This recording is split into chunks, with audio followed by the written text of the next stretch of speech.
Hey guys, Ramsey here. Welcome to another live stream.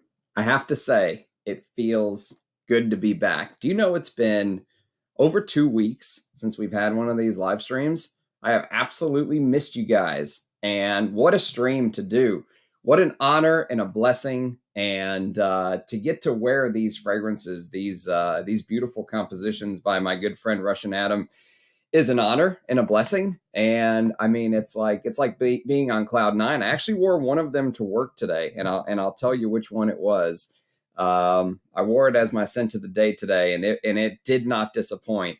Although I will say a quick kind of disclaimer, if you will. These are they most closely represent wearing pure oud oil. Okay, so this is kind of for the oud connoisseurs, I think. I really think that even though this is a very limited collection, it don't expect a composition, a perfume composition like you're going to see with Malik Al Taif or Santal Galore, or these other compositions that have oud in them. Even some of the oud dominant scents like Oud Zen or whatever it is, they're still more perfumes. Whereas this really just focuses on the oud oil. It's like it almost, and this is a question I'm going to ask Adam whenever we do our interview in the next week or two together. But I'm going to ask him how hard was it to sort of transfer that oud oil, pure oud oil smell, where you're going to take it and swipe it, directly in like an attar style, format, and turn it into a spray. And what could be lost and what could potentially be gained, and how do you sort of keep everything smelling the same? How hard was it to add to make these into a spray format? So here, let me show you the one I wore today, and I'll kind of give you my 30-second minute overview on what I think about it. And then I have a little bit of a surprise, because before we hop into the rest of the collection, we are going to do an unboxing. There is a package waiting for me when I got home from fragrancebuy.ca. So we're going to take a quick left turn and do an unboxing. And yes, we're going to do an unboxing. Fun stuff. So that should be good. I got some pretty good fragrances in there. Some discontinued stuff to discuss. But first, let's say hi to everybody. Deb says, off to sleep before this even starts. My scent of the day was vintage Azzaro Pour Homme. Comparing it with the modern, it does have something else to it, but the modern is still brilliant. I'm glad you're wearing that stuff, Dev. Welcome, Glitch. Good to see you, man. 90 degrees. It was 96 here in Texas today on May 5th, on Cinco de Mayo. I absolutely stuffed myself with, they had Mexican candies to celebrate Cinco de Mayo. Oh my God. I'm stuffed. I'm filled with sugar. You're testing Tabac Dore. Good stuff. That's probably my favorite tobacco that's not in the collection. If I had to add one tobacco fragrance, I think that would be it. It's really, really good. Really complex. Been waiting on this. Bortnikov Lao Oud. Beautiful. Indonesian Oud might come at the end of the broadcast. I kind of laid some of these out. Maybe I'll push it. I'll push it up the line a little bit for you. How's that, Paulus? I do try and listen. To people's requests when I can. So excited for the stream. Queer de Rus. I still have not smelled that Frito line. It is a garment perfume. But yes, that is one that's on my wish list. Actually, Russian Adam tried to even send me a little vial so I could talk about it on the channel. And apparently one of his staff accidentally sent me Civet de Nuit, which I already talked about. So it hasn't been meant to be yet, but hopefully soon it'll be here. Hope to sniff it one day. Good evening from Lakeland, Florida, Kevin. Good to see you, brother. Ajay, that's right. This is right up our alley. I feel like I'm turning into an oud head. Slowly but surely, I feel like I'm turning into an oud head, and I feel like I'm understanding what Russian Adam says when he says oud is the highest, ingredient on the mountain. Michael John, welcome. Good to see you. Miguel, hello from Spain. Thanks for being here. Santal Royale and OE3. You mean EO3. I have not smelled EO3 yet. That is on my wish list. And I have not smelled EO3 or 4. I want to smell both of those one day. Yo, staffs, welcome. Friday night stream. It's going to be good stuff. Happy times indeed. Syntatic, welcome. Like the stream for our team. It's been a while since you've had a chance to say that, Dushan. Good to see you, man. Hello from Ireland. Finally made it live. Good stuff. Welcome. Glad to have you. Okay, so let me tell you what I wore today. And I wore this to work. I was a little self-conscious at first, but it was Friday and there weren't many of us, putzing around the office. But I wore this one. And this is the History of Cambodian Oud. And so the History of Cambodian Oud is the one that I wore to the office today. Doesn't want to focus, but I promise you that's what it says. And look how dark this is. I don't know if you can see this, okay? And the sprayers on these bottles are absolutely fantastic. I love the design. This sort of V-shaped bottle so you can make sure you get every drop. But I sprayed this on my hand. Look at the stain on my hand. I sprayed this on my hand at about 2 o'clock. It's almost 5:30. Look how thick that is. It is unbelievable. It's like, it's almost like applying like a straight attar to your skin. That's what it feels like, even though it's in a spray format. And you know what's funny is even though I said that they are most reminiscent of wearing like just an actual oud fragrance, like I'll give you an example. So Russian Adam sent me some ouds whenever we did our second interview. He sent me some ouds themselves, like for example, Kinam by Russian Adam right here. These are the actual oils themselves. And so I've got a chance to kind of wear these to bed and stuff. And it wears completely different from wearing a fragrance. When you're wearing just one, it's almost like one note, but they're so detailed and intricate that oud is one of the few ingredients that I think could be a fragrance in and of itself.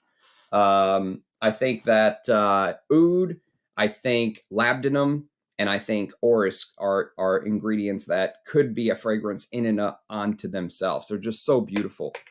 And so what I mean is that whenever you wear these, it's going to be closest to wearing something like the individual oud oil itself, like just applying pure oud oil onto your skin. But that doesn't mean it's not without changing and not without transitions and not without, an opening and a mid and a base, but it doesn't have the other notes surrounding it. When you spray this, you're not going to get greeted with bergamot and you're not going to get greeted with citruses and lemons, and there's no sort of opening to ease you into the fragrance. It hits you like bam. You're instead of putting a fragrance on and then waiting an hour or two to get to the heart, it's like you fast forward and you just start dead smack in the middle. It's like you go straight to the meat and potatoes of it, if you will. And when I first applied this, I was trying to think about the smell. It's very hard to describe, actually, because I've now smelled 2 so far. I tested the History of Indian Oud. I wore that. I sprayed it on the video I did. I did an unboxing video of these yesterday when I got them from the post. And so I wore that one to bed. And so I have experience with that one from yesterday. And then I wore this one as my scent of the day. And I was trying to sort of, as I was wearing it and working, trying to focus on it. And you get that traditional,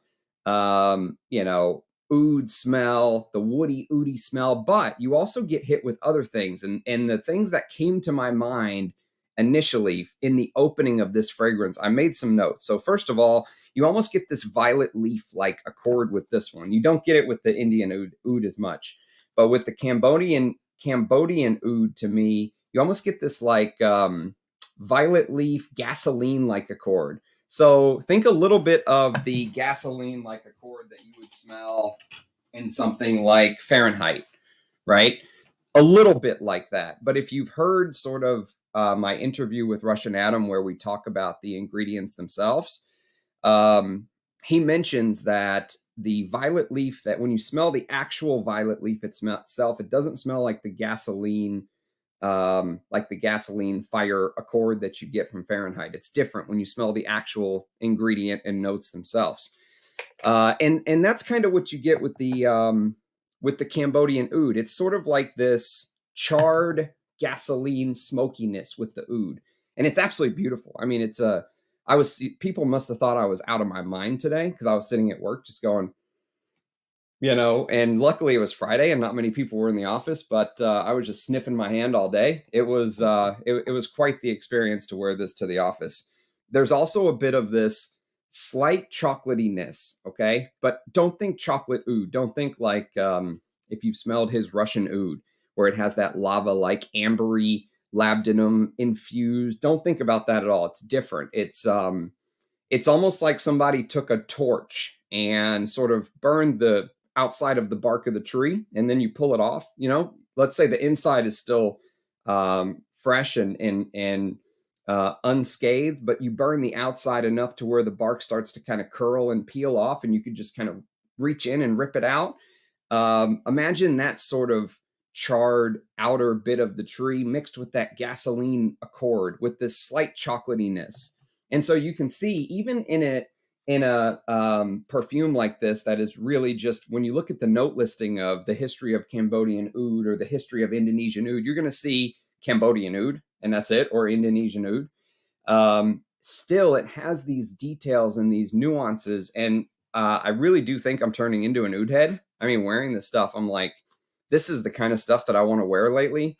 And there's almost like this, if you've ever smelled Sichuan pepper, there's almost like this fiery, and maybe it has to do with, I was mentioning that burning gasoline-like accord. There's almost like this fiery Sichuan pepper spiciness that starts to come through. And as it dries, as it continues to settle on your skin, which this is an all-day affair, you're going to notice more and more of this sort of spiciness, almost like you're getting nutmeg and Sichuan pepper and all of these different accords. And then finally, and I even texted Adam about this, I was like, dude, I'm getting like an orris note from this, like an iris, like an irisy note from this. There's no orris, obviously, but how can oud smell like iris? I mean, it makes no sense, but there was a period where I was like, I'm getting some orris from this. And with that charred bark and chocolatiness and that dark woodiness, it's really something. For the real oud heads, this is going to be a treat. So that's kind of my first take on the history of Cambodian oud. The sprayers on these are outrageous. They are out of this world.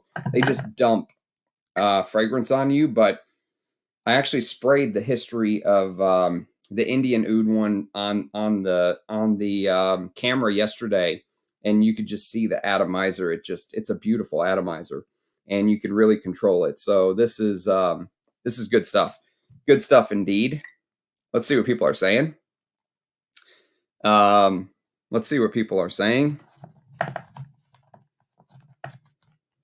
Yo, Micah, good to see you, mate. Thanks for being here. Afternoon indeed. Nice thumbnail. The Les Abstraits. Hey, GMG, what's going on? Exciting left turns indeed. Good to see you, Dunk. Excuse me whilst I hydrate. Dessandra's. Well played, sire. Hey, Ram, what's going on? Nick. Good to see you, Nick. Thanks for being here. Angelique Noir vintage bottle. I've never smelled that yet. It's sad I've never smelled it. It's on the to sniff list. Vintage Lapidus Pour Homme. Indeed. One of the greatest fragrances of all time. Can't wait to hear your thoughts on the new Oud collection. I'm loving it. I am loving it. The only thing, I brought this to work, and already this is coming off from bringing it in my bag. Bringing this might end up coming off if you kind of take these boxes around with you. But yes. So I'm going to test all of these today. So we're going to respray the other 5 that are still sitting here, and I'm going to unbox the fragrancebuy.ca haul. So this is going to be quite the live stream. What a welcome back live stream. Welcome from Germany. Thanks for being here, Robin. Welcome indeed. Sartorial by Penhaligon's. I need to review that. I have a decant floating around somewhere, and I need to review it before it's all gone. Goldman, can't wait for this class. Thanks for being here, Antonio. Hope you're catching us on lunch. Sunshine Man, Oud Yusuf. I have not smelled that one yet, Paolo. Oud Yusuf is on the to sniff list. Hey, what's going on, Macron? Oh, Ottoman Empire 3. Excuse me, Ajay. Pardon me. I have blundered. Bornikov Triad, Nude Maximus layering. Oh, I can't layer. Can't layer, Macron.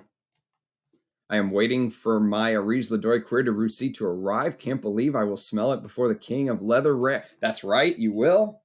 You really will. It wasn't meant to be, but that's how it'll work out. Look at the beauty shirt. Yes. What color is this? If I was technologically advanced of any kind, I would put a poll up and you could say vote on the color, but I can't do that. So you guys are just going to have to figure that one out on your own. Miriam, welcome. Bracken Man. Yes, Bracken Man's beautiful in the heat. Timbre by Chris Rusak, a piney metallic fragrance. I've never heard of it, Pat. That complimentary sample you got, is that civet paste or oud? I think someone told me it's civet paste. Russian Adam told me that it is the fragrance that he wears on Fridays. He said it's like I think he said it was like a rose ambery paste mixed with some civet, maybe. It smells divine. I mean, it smells absolutely divine. But I didn't want to waste it, and so I wanted to talk about it one day too, so I just sort of saved it for now. We'll have to get back to this later, I guess. But yes, it did come with the Kinam Oud. While I am unboxing, I'm going to spray the Kinam Oud because I want it to be able to sit on my skin. That's okay. So I can let it cook for a little bit. Sometimes it takes these a little while to dry on the skin. So I'm going to spray it, and then we're going to unbox.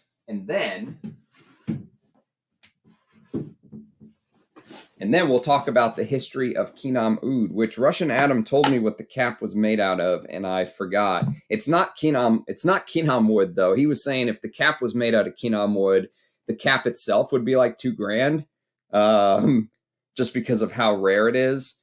But while we're prepping the history of Kinam Oud, which is the most expensive one in the collection, the history of Kinam Oud.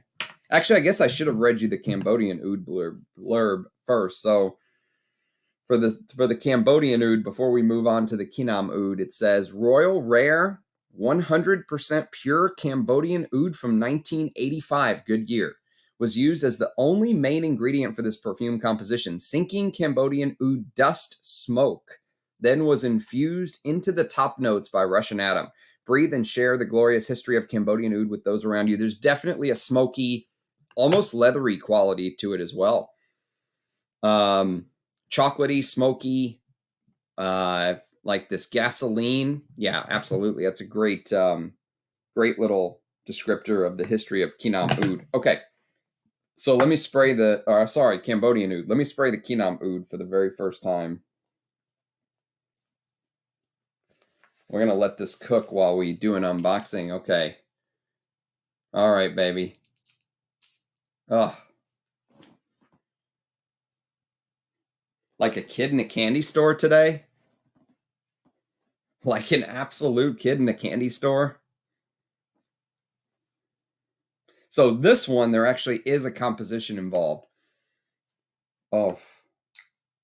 So just first breath. First breath, I know exactly where Adam is going with this because I did a video on a fragrance called Jungle Kinam by Ensar. And In Jungle Kinam, I kind of went a little bit into the whole Kinam thing, which, as a recap for those of you that don't know, basically there's some disagreements between Oud specialists, or I don't know if there are Oud scientists, but people who specialize in Oud even disagree what Kinam is. Some people think that Kinam is a tree that basically grows old enough that after 70 or 100 years, the heart changes molecularly to turn into Kinam Oud. And some people feel like Kinam is a specific species of Oud. Like this is a Kinam tree and that's what it's going to be. And there's some disagreement in the community between how Kinam is formed. At first, many people thought you had to have like century-old grandmother trees that created Kinam from, because they were wild and that they just have been around for so long that there was some sort of transformation in the heartwood and it became Kinam. But lately there have been plantation oud trees that have been planted, and they've only been 12, 15 years old, and they're giving off extremely high quality Kinam. And actually, Russian Adam talked a little bit how it's the quality of Oud is tested, and it's tested using GCMS to try to test for something that they call agarspirol. And agarspirol is, if you have an Oud tree that has 7 or 8 agarspirol count, it's supposed to be very good. This one, he was saying, was like 17 on the agarspirol count, out of this world.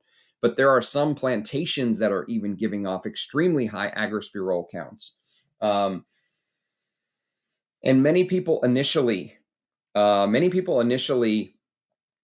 were very skeptical of plantation Oud being Kinam because they thought it had to come from wild. But basically, Kinam Oud sort of has this buttery, smooth, almost like this popcorny, almost when you really inhale deeply when you smell Kinam. Imagine putting like a piece of gum in your mouth or something and then taking it out. But it's one of the like really pepperminty gums, let's say, or wintergreen gum. Don't think peppermint, maybe like wintergreen. And you know those wintergreen lifesavers that I'll eat 1,000 of if they're in front of me. I have no self-control with those things. But those wintergreen lifesavers, let's say after you eat one, you can still sort of feel it in the back of your throat, that mintiness, right? When you take a deep breath, that's sort of what you get when you smell this Kinam. And it sounds very strange for an Oud because one of the things for me is, when it comes to Oud, I'm much like my preferred Oud creation would be something more along the lines of the Indian Oud that I tested yesterday or the Cambodian Oud that I was wearing as my scent of the day today. This is more the kind of stuff that I prefer. Smoky, dark, sometimes animalic. That Indian Oud had some barnyard facets to it, which you don't really get as much in the Cambodian Oud, but that's more my style. And this is something completely different. And yet, when you listen to the big Oud heads, they say that Kinam Oud is almost like the absolute highest quality. It's extremely rare. It's found in a very small percentage of Oud trees, or if they do find some Kinam in a tree, it's in only a small center of the heartwood. And it's extremely expensive, ungodly expensive. And one thing that Russian Adam mentioned to me, actually, whenever I was talking with him about Kinam, is he was saying that most other fragrances that you will see that say, this is a Kinam fragrance or whatever it is, even Ensar's Jungle Kinam that I did, if you go actually take a look at that, it'll say, go read the little blurb on it, it'll say Bengal, Sumatra, and Tiger Oud, or it'll list some other Ouds that kind of he blended together to give the impression of Kinam. Very few perfumes use actual Kinam in a fragrance composition, just because it's so expensive and so rare. And so here's what Russian Adam says about this composition. He says, this perfume composition is focused on the actual wild Vietnamese white Kinam and Chinese green Kinam from the plantation. So it is one of the plantation ones. Several other ingredients were added in trace amounts to enhance the nuances of the Kinam. The cap of this perfume is made of natural, wild, high-quality, solid Indonesian agarwood. Top notes, vapors of wild Kinam, Vietnamese Kinam infused by Russian Atom. Orris Absolute with 80% irones, which he actually sent me that Orris Absolute with 80% irones. And it's one of the most beautiful things I've ever smelled. I've heard that Orris in really high quantities like that, some people say smells like the top of a baby's head. I think it has this powdery aspect to it, but cosmetic-y, powdery, sometimes even like vegetal, carroty, earthy. But some say, imagine smelling like a brand new baby's head. And that's what Orris in that high quantities gives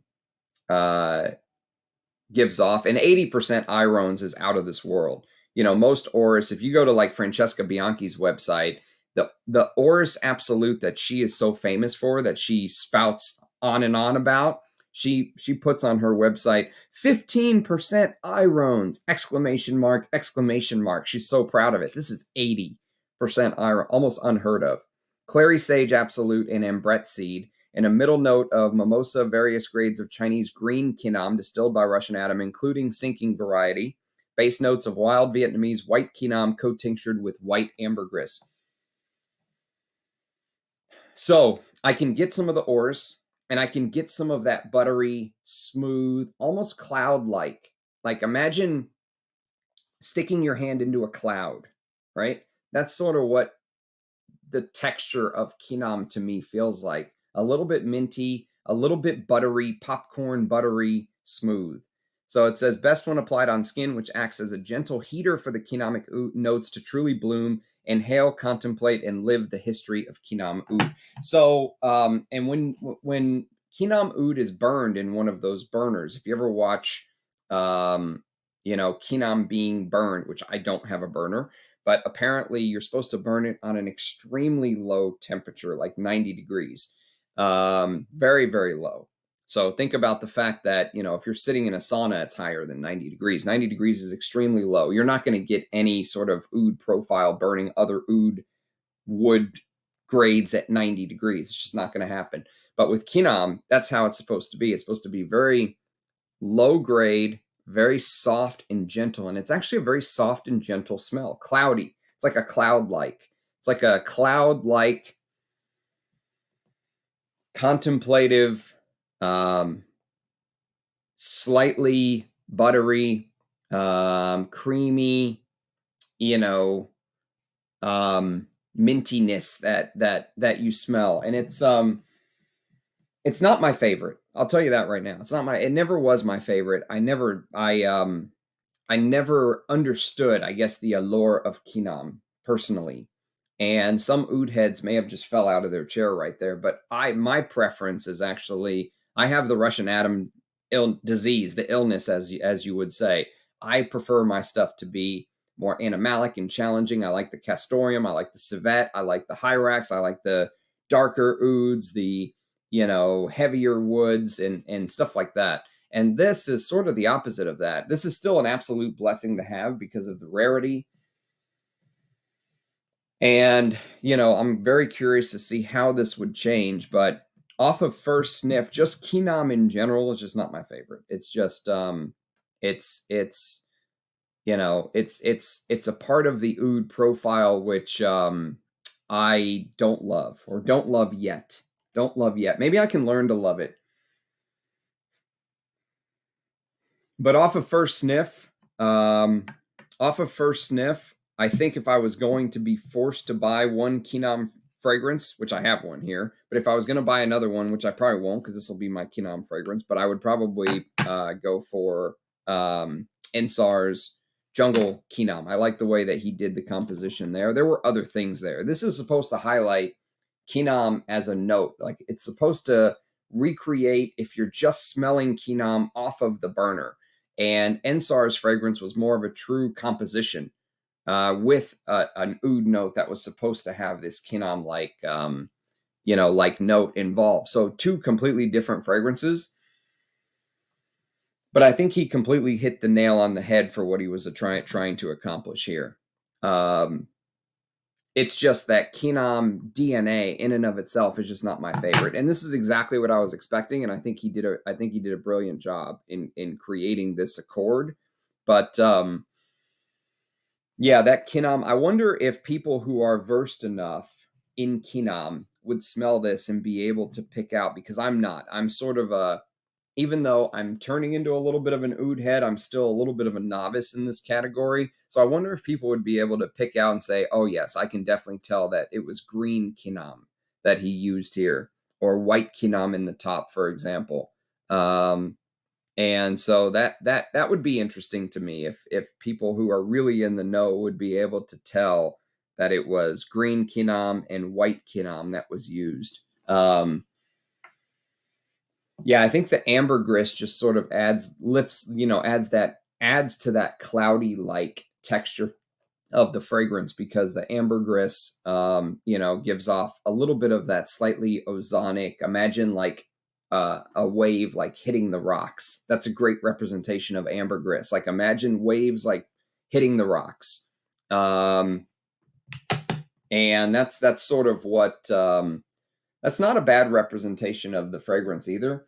Imagine standing in somewhere very very zen-like, very contemplative. It makes you look inward. This is not the kind of fragrance that you wear to a party to try to get compliments from some girl. It's not. This is the kind of fragrance that you wear for yourself before bed when you're just kind of letting your mind unfurl and relax. And, you just want to sort of let go and let your thoughts carry you away.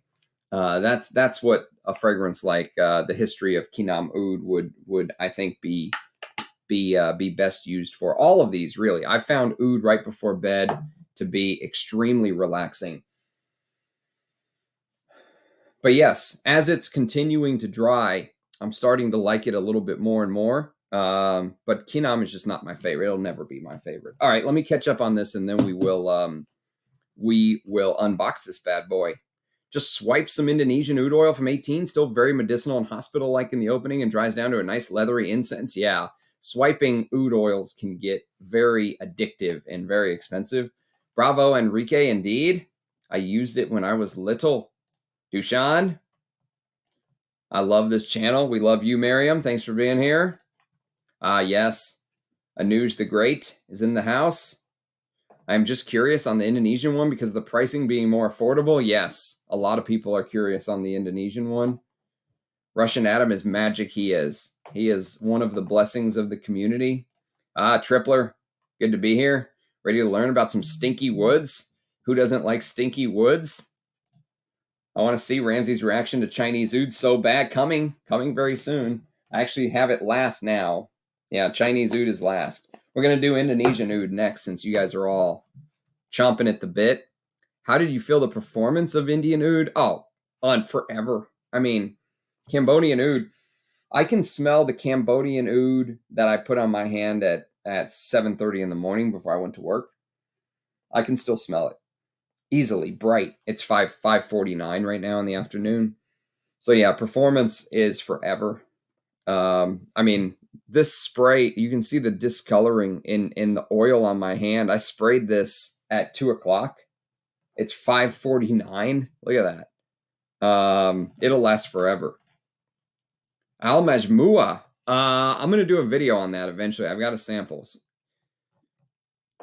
No, I have not tried Abbey Rouge Privé. I'm usually the last person to try new stuff, so unless someone sends it to me, it's just going to be one of those things. You'll probably see an Abbey Rouge Privé video from me in like 2025. It is amazing. Changed it up. Koros Vintage Clone. Vintage Clone, Dunk.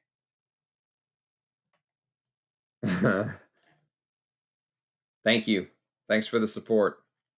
Looking luxurious with the purple shirt. Roja Dove vibes. Yes, that's right. Roja wishes he could do it like me.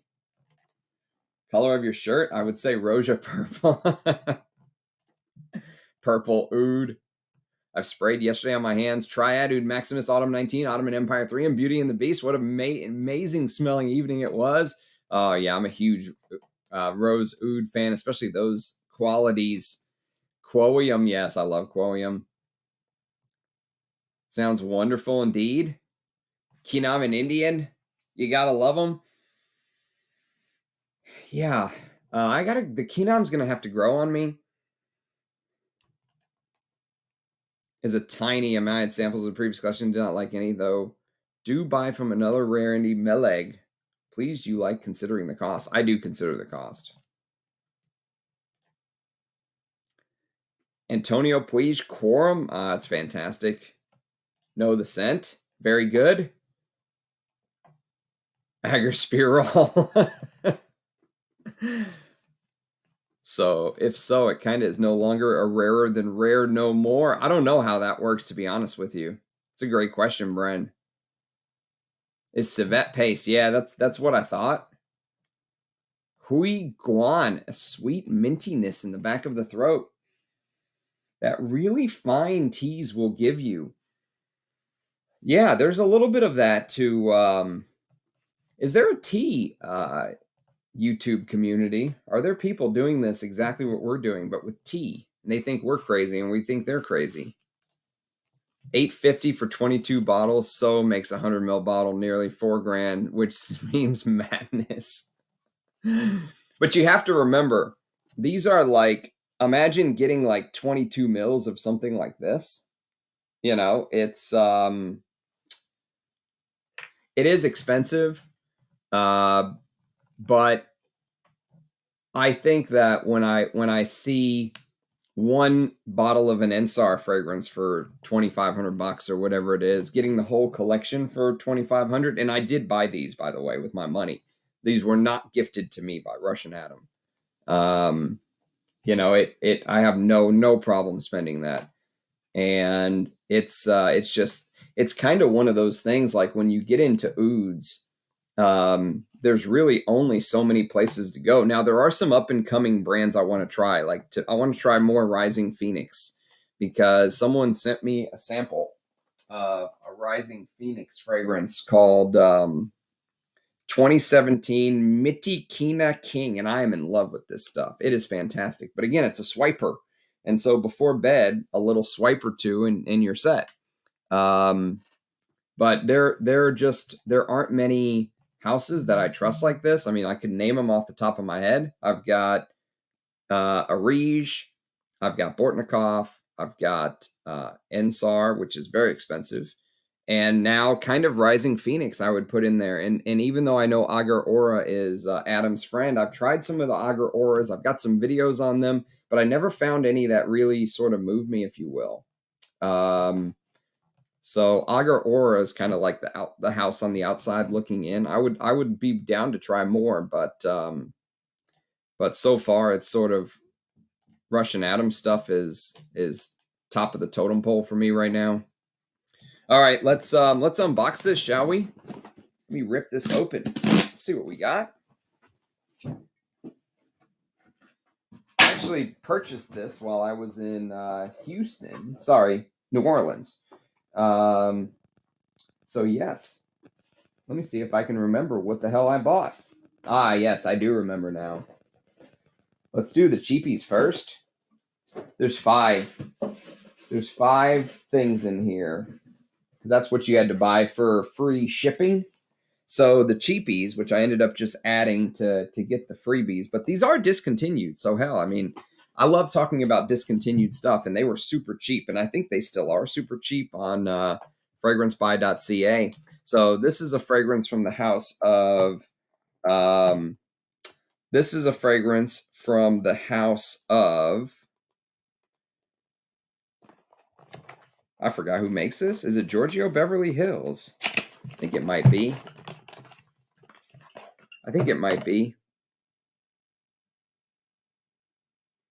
Well, it's called Wings for Men. So yeah, it is Giorgio Beverly Hills. It's from 1994, and it's called Wings for Men. And this is discontinued. According to Parfumo, it's discontinued. And so there you have it. Wings for Men. It's a It's one of those right in the middle of the 90s when everything was starting to get fresher. It was competing with things like, I guess, it reminds me of the Nautica bottle. Do you guys ever have Nautica? The original Nautica. I wore that as a kid. Synthetic, fresh, lavender, bergamot, lemon, neroli, geranium, lily of the valley, clary sage, coriander, jasmine, tonka bean, cedar, oak moss, amber, and musk. Jean-Claude Deville is the perfumer. Jean-Claude Deville. Oh, yeah. Sorry to hear that, Duchamp. I didn't hear about that till you just said that. Lancome Balafre. Ah, Balafre is beautiful. Fantastic. Do you love it? Do you love it? It is. It's probably one of the best fragrances from the 60s of all time. I got a pre-order email a few days ago and see most sold out. All I know is I did not like the samples I got from Adam last time. They're just too dirty, but trust Ramsey. Which samples did you get? Hello, Justin. Thanks for being here. Bought Chinese and Indian. Good stuff. Nah, well, usually, yes, they would sell a discovery set, but this time, because it's so limited, there's no samples because it's just such a limited collection. Some of these have less than 50 bottles for the whole world. On time, indeed. 7, Beauty and the Beast, and all Mysore.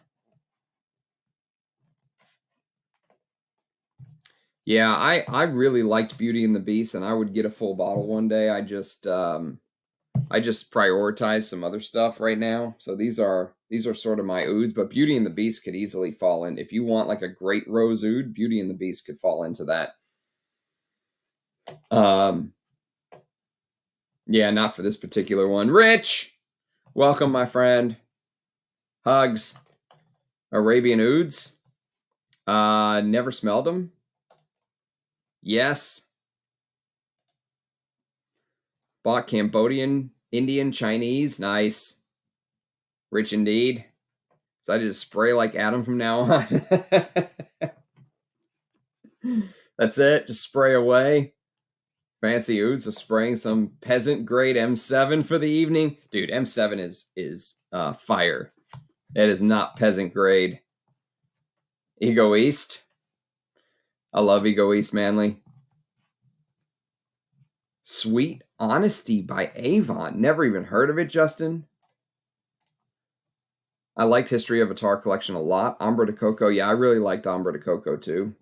I would, if I found it at a deal, like if I could get it for a steal, I would buy it. Tea notes make fragrances go bad prematurely. Really? Is that true, Dunk? Or are you just spouting off? I buy fine teas, single estate, same with coffee beans, and can be expensive. Japan spends a fortune on tea. Yes, they do, don't they? No, Duck never sleeps. I've read Claire's fantastic reviews on all these oud on base note. Chinese oud sounds extremely animalic. How I'll spray that one on my skin after her review. I doubt it's going to be as bad as she made it seem, but we'll see. I'll tell you what I think. It is nothing new. Yeah, that's it. You're right, DMR. It is. It is expensive. But for the real thing, I already have the Versace Pour Homme Oud Noirs and, all the other oud fragrances that they hype. So to have the real thing is just, it's an honor. So for a fragrance addict like me, it's a big honor. Okay, so let's do the unboxing so we can get back to the collection. So the first one is Wings from N, which I'm sure nobody cares about because it's a cheapie, but hey, I like doing those type of videos. Another cheapie from back in the day no one talks about is from the House of Dana. And this is called Navy for Men. Do you guys remember these? Look, it actually has a short ingredient list.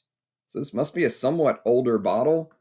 Water, fragrance, PEG 60, hydrogenated castor oil.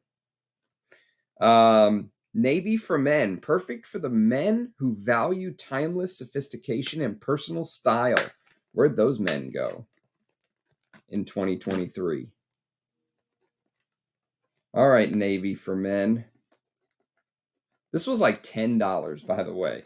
I think they might still have bottles. even if I hate it, just for the collection, just for the fragrance museum, it's good to have.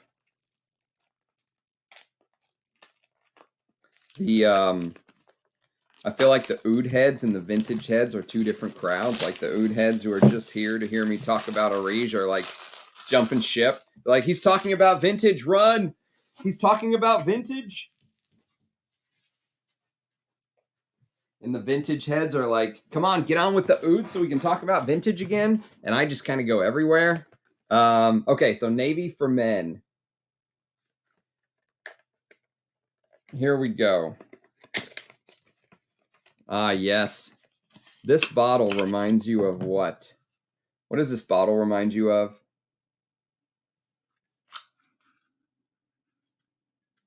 I'll tell you what it reminds me of. It reminds me of these bottles.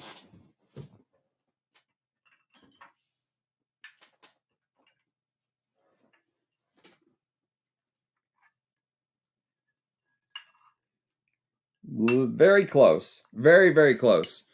So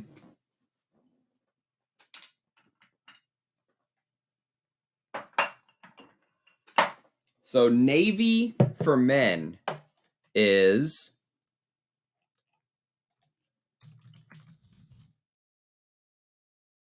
a 95 release. So this came out 1 year after Wings. And it's lavender, sage, tangerine in the top, geranium, nutmeg, and water mint in the heart, with Fujian cypress, which is actually a very expensive type of cypress. Interesting they break it out that way. Musk and sandalwood. And so it's one of those aquatics. It's one of those aquatics from the 90s. But yeah, for $10, I couldn't say no to add it to the collection.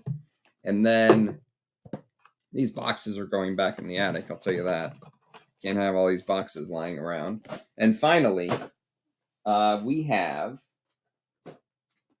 a couple that I've kind of sought after. I'll save the one that really made me pull the trigger on the haul for last. But this is Fat Electrician. So this is a semi-modern vetiver. And I do love my vetivers now. I've gotten into it. So they had a good deal on this at fragrancebuy.ca. So I decided to pull the trigger on Fat Electrician. Apparently, there's a fragrance from the house of... there's a fragrance from the house of Parfum d'Empire that actually is supposed to be very close to this. And Rich Mitch did a kind of like a sample set video on the house of Parfum d'Empire. And he said that he really liked that new vetiver. He was thinking about buying it, but he ended up not getting it. So, but I got, look at the little baby 30 ml bottle. But, so yes, this will be good. Again, one to talk about for the channel, one to get to know. I've never smelled this before. So this is a blind buy. But I do like vetiver. And some people really, really talk highly of Fat Electrician. So let's see what the note listing says. 2009, it was created by Antoine Maisondu, elemi resin and black pepper or purr, vetiver and cedarwood or purr, with myrrh, opopanax, and vanilla absolute or purr. So yes, I am very excited to get to know this one. It's been on the wish list for a while. So that is Fat Electrician. And the two big ones, the two main ones that made me want to pull the trigger is this. This is actually a Lalique exclusive. You have to buy it on the website. And if you see it on eBay, it's usually $150 or $200. They had this for like $50. It was a no-brainer. This is Ombre Noir by Lalique. This has been on the list for a while. I actually had this in the cart, and then I took it out, and then, you know, it got sold out, and then it came back a month or so later, and Jonathan, from Jonathan 1970, wrote Rich and I, and he was like, hey, man, fragrancebuy.ca has this back again. I was like, all right, that's it. I'm going to pull the trigger. I am going to pull the trigger. I love Lalique's packaging. I mean, for a cheaper fragrance house, this cap is You can see the detail. The bottle is, there's nothing crazy to it, but it's just classy. Lalique is such an underrated house. So yes, Ombre Noir is a apparently it's a internet exclusive. You have to buy this on Lalique.com. They don't carry it anywhere else, from what I've been told. And this is Ombre Noir, 2017 release. So it's a spicy, woody fragrance with peppermint, fig leaf, and Italian bergamot in the top, with a heart of frankincense, tobacco, cinnamon, and papyrus, with a base of cedarwood, cognac, myrrh, and tonka bean. Karine Debrul Serini is the perfumer. Never heard of her. But yeah, it's supposed to be an interesting one. Been on the wish list for a while, and at that price, I couldn't say no. For $50 or $45 or whatever it was. No brainer. And then finally, the big one, the one that really made me go, okay, I'll do this. I'll do this stupid haul is this, because this was also for a steal. This is the vintage bottle of Homme de Cabaret. Homme de Cabaret. And this is a 2004 release, I believe. And this is a Pure Bourdon. This is a Pure Bourdon, and this is discontinued. And this was another one that they had for a stupid cheap price. And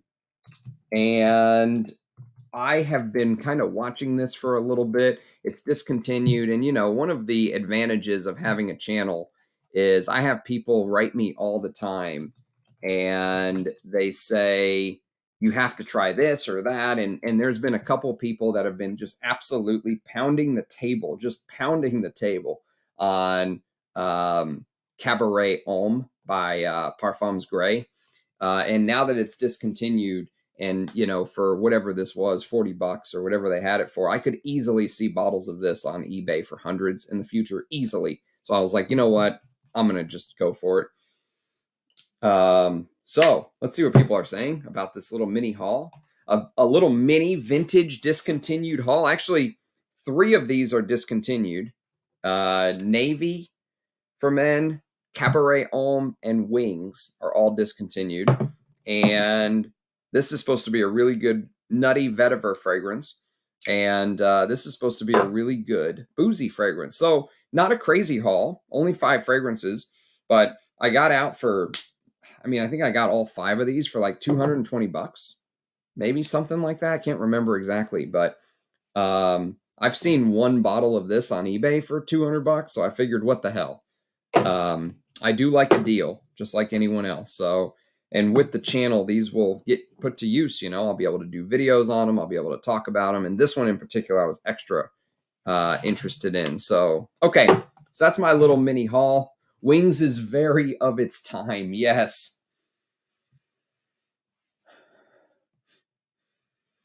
So as the Kinam Oud has kind of continued to settle, it seems like it's sort of forming a little bit of a base. Like maybe that ambergris, maybe the orris is starting to sort of take root, but it doesn't feel as cloudy.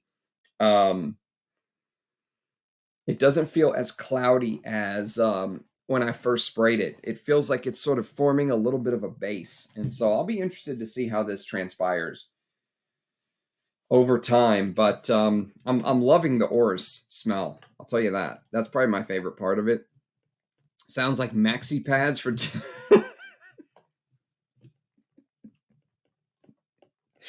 Oh shit, man!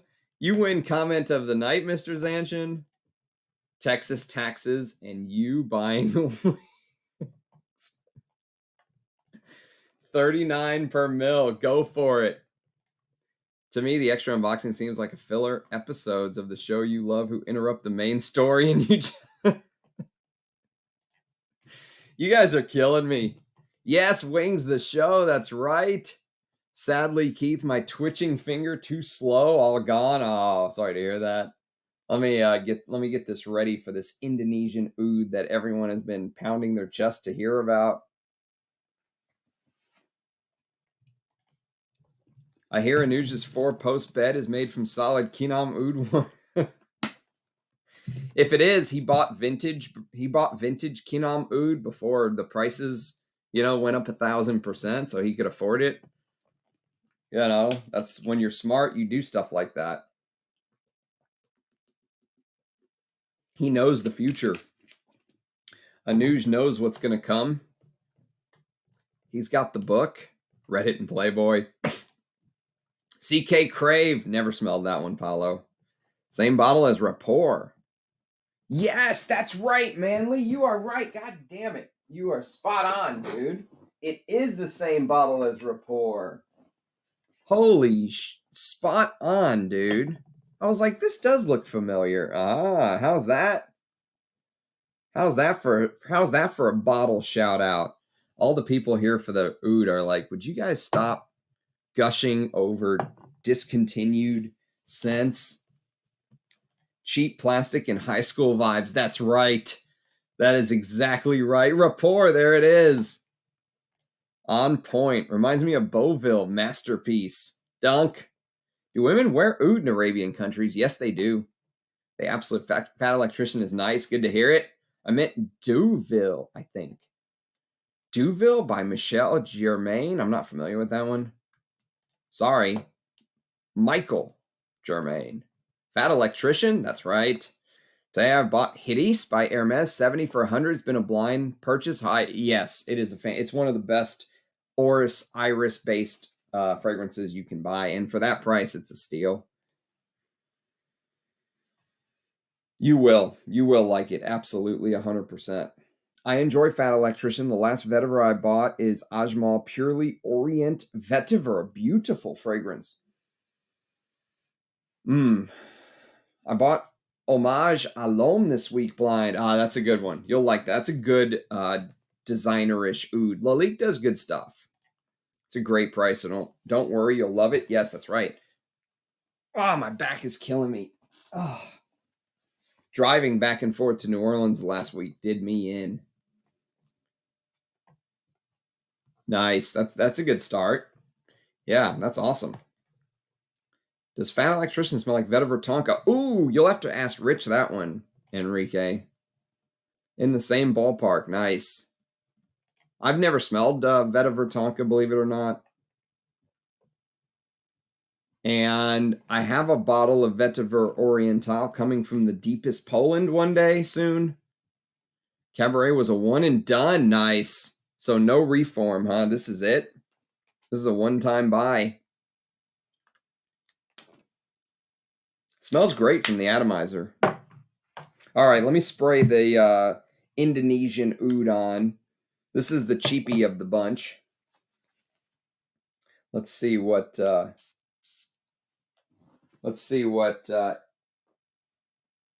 Indonesian Oud is like. So this is the one that you can still buy right now. It has like a smoky, so first sniff, it has like this smoky campfire like accord. Yeah, definitely. Like imagine when you're in the woods and a campfire is burning and you smell kind of the other things around the woods. So you also smell kind of the dampness of leaves on the ground over there, and you smell that you can kind of feel the trees sort of rustling, the leaves moving in the wind, and kind of, you know, as you walk by, you get whiffs of different trees and shrubs as you're kind of walking through the woods, and maybe the campfire's back, you know, a football field or two away, and you're just sort of walking along. That's the vibe of this. Very, very nice. Very nice value for money. What's he asking for this one? I forgot. $155 or something. I mean, you won't find an oud fragrance of this quality for that price. It's to me, this is very good. Very, very good. I think this is closer to my taste than even the $850 Kinam one. Even though this is a special fragrance to enjoy and get to know, and I know how rare Kinam is and all that stuff. This type of smoky, woody, earthy, slightly peppery oud is much more to my is much more to my traditional taste, let's say. They don't make bottles with personality anymore. They do not. No, they don't. On the Bay Bridge now, smelling great. On the Bay Bridge. You probably got to pay like $100 just to cross it now, don't you, Dunk? I wore Fat Electrician yesterday. Yes, I can't wait to get to know it. I hear it's one of the best vetivers, and I've been loving vetiver lately. So good stuff. Plus, it'll make a great content for the channel. They say Cabaret is the pineapple precursor to you know what. Yes, this is one of the fragrances that has that Pierre Bourdon while he was playing with that pineapple note. This is one of them, one of many fragrances from this era that have a pineapple note in them. So yes, very interesting. Here to annoy Ramsey more about the history of Chinese Oud. It's coming, John. It is coming, I promise. But yes, the Chinese Oud one that he sent me is not this is not the same Oud as the history of Chinese Oud. This is not the same. This is like a composition or he turned it into a sprayable fragrance. So who knows if there's anything else added to make it. I still haven't even smelled the Chinese one, John, but I promise we'll talk about this very soon, my friend. Hey, Rachel in the house. What's going on? Excited for today. Extremely excited. Extremely excited. There is something that if you've ever smelled some of Serge Luton's fragrances that have that sort of campfire vibe, I did a review on a fragrance someone sent me a very generous sample of, and it's one that I don't have a full bottle of, but it only came out a couple years ago, and I don't think that it did very well. La Participe Passé, I believe is what it called. I'm going off of memory, but if you've smelled that Serge Luton, whenever I did that review, I talked a little bit about sort of feeling like you're in the woods with this boiling cauldron. And the boiling cauldron, I sort of equated to this labdanum-like feel. Imagine if you took that image and sort of removed that labdanum from the cauldron, and just you're left with that, maybe the firewood that was underneath the cauldron that was keeping it bubbling, and some charred wood remains around the outside. Like imagine the wood has already burned and now it's sort of charred and it's on the ground scattered in ashes. There's a little bit of this ashy quality, but not in the traditional frankincense way. It's not like frankincense like from Avignon or something like that. This is more like a woody, ashy. Again, going back to the initial concept of these, this is supposed to highlight Indonesian Oud as a note itself. It's not supposed to be a perfume. So all of these are going to have, outside of the Kinam one, the Kinam one doesn't have that traditional woody, oudy character that I've smelled now in the Indian Oud, the Cambodian Oud, and the Indonesian Oud. But, if you, it almost feels like there could be sort of an ambery labdanum undertone just but imagine the wood itself being the star of the show. And that's sort of what I'm getting from the Indonesian Oud. I'll read you the little blurb. This is the only one that doesn't come in the magnetic box. Comes with the box with hinges on it.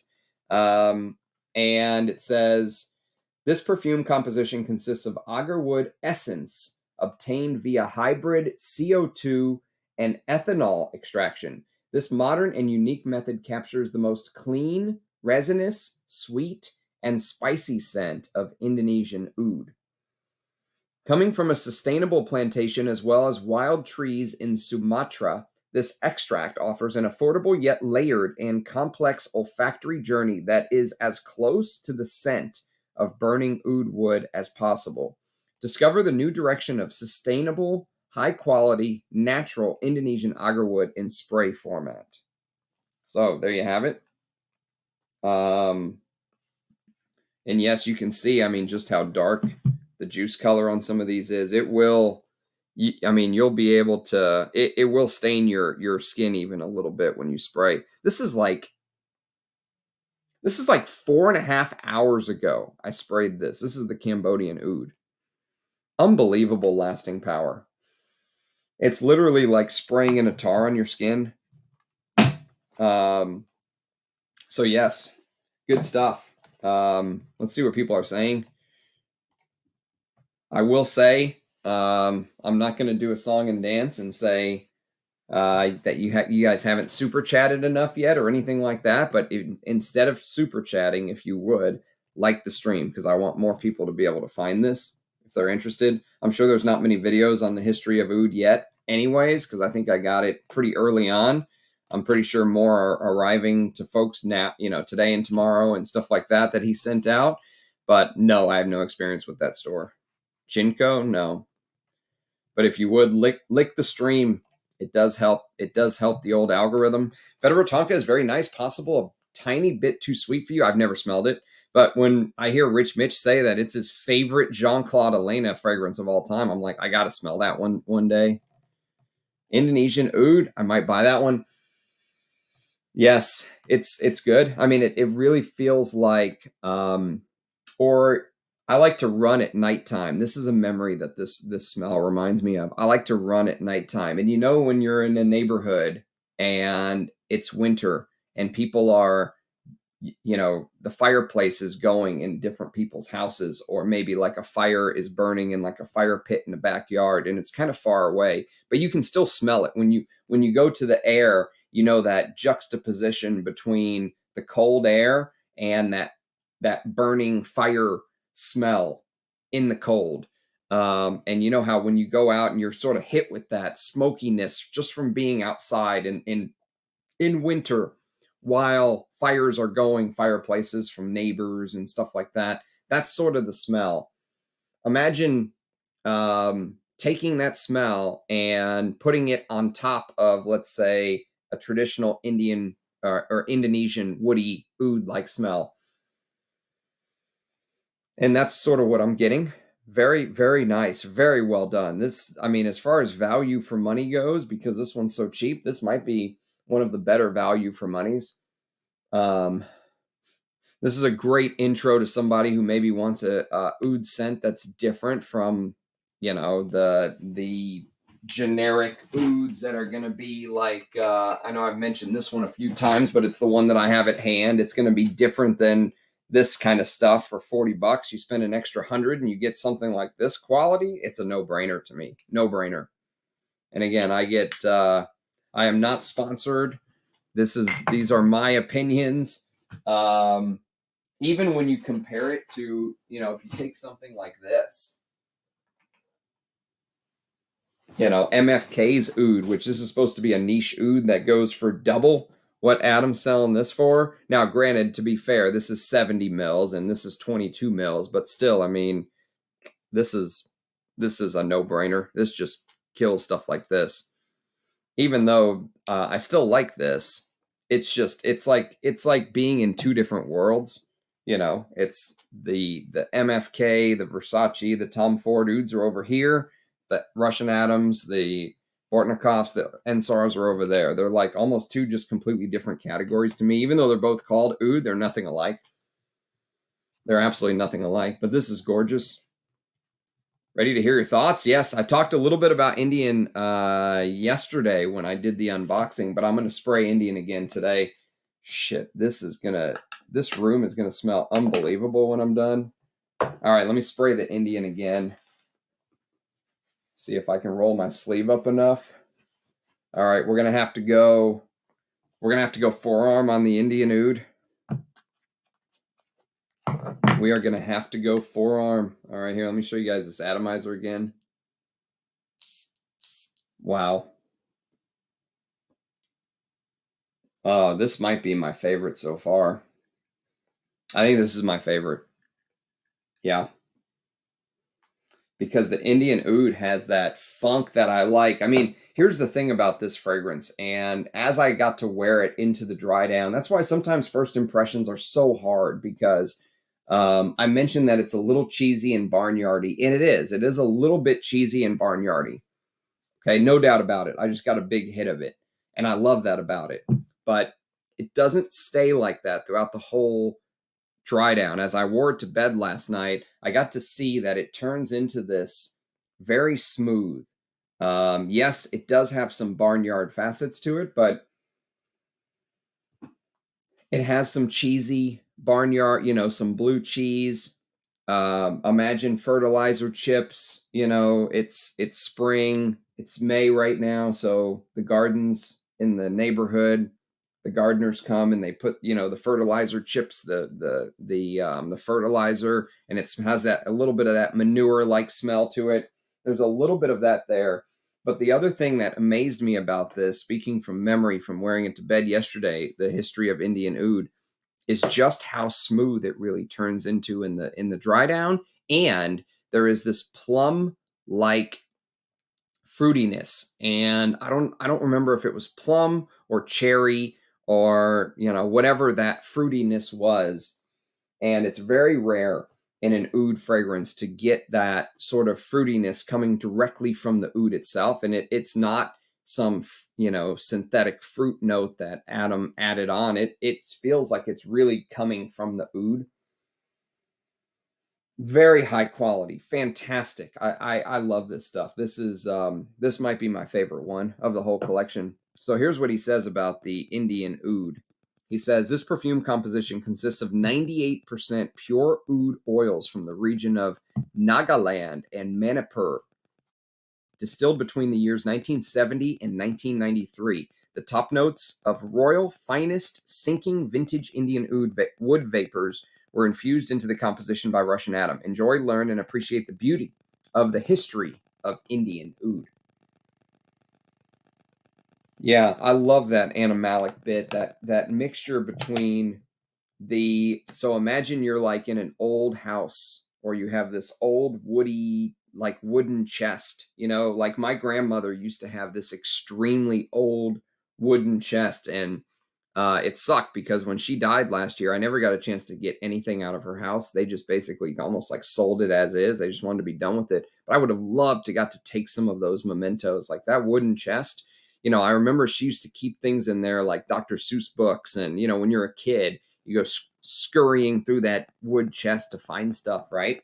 And the smell of that old wood chest with the books inside. So imagine a little bit of that papyrus book like smell mixed with the wood, mixed with that cheesy animalic fertilizer barnyard oud that the Indian oud is so known for, which I love. Oh, and then you just add this sort of old house woody smoothness to it, like this vintage smoothness that you usually do not find in oud of this caliber. Oh, fantastic. I mean, and again, you're wearing a fragrance that's supposed to be comprised of making up that one note. It's supposed to really give you what Indian oud smells like. And I think this might be the masterpiece of the bunch so far, but I still haven't smelled Bengal and I still haven't smelled Chinese. So those are on the list, man. Oh, that Kinam, whenever you smell it juxtaposed, the differences, it smells so almost sweet. Yeah, there's this buttery sweetness to the Kinam Oud that I didn't really pick up on before.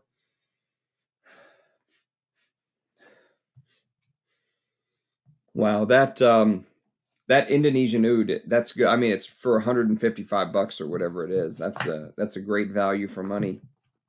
All right, let me put the History of Indian Oud one away. Read some of the comments.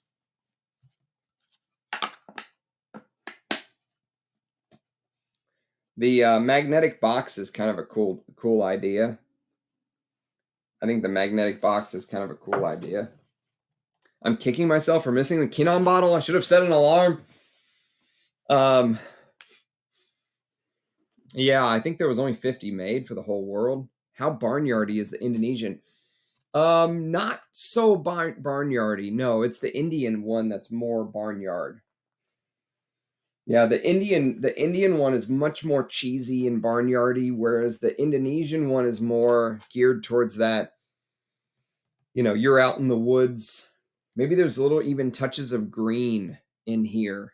You know, like you can smell the trees around you, but you can also smell sort of the greenery. But that smoke, that sort of ash, you know, I think ashes and smoke is the carries the day with the Indonesian Oud, personally.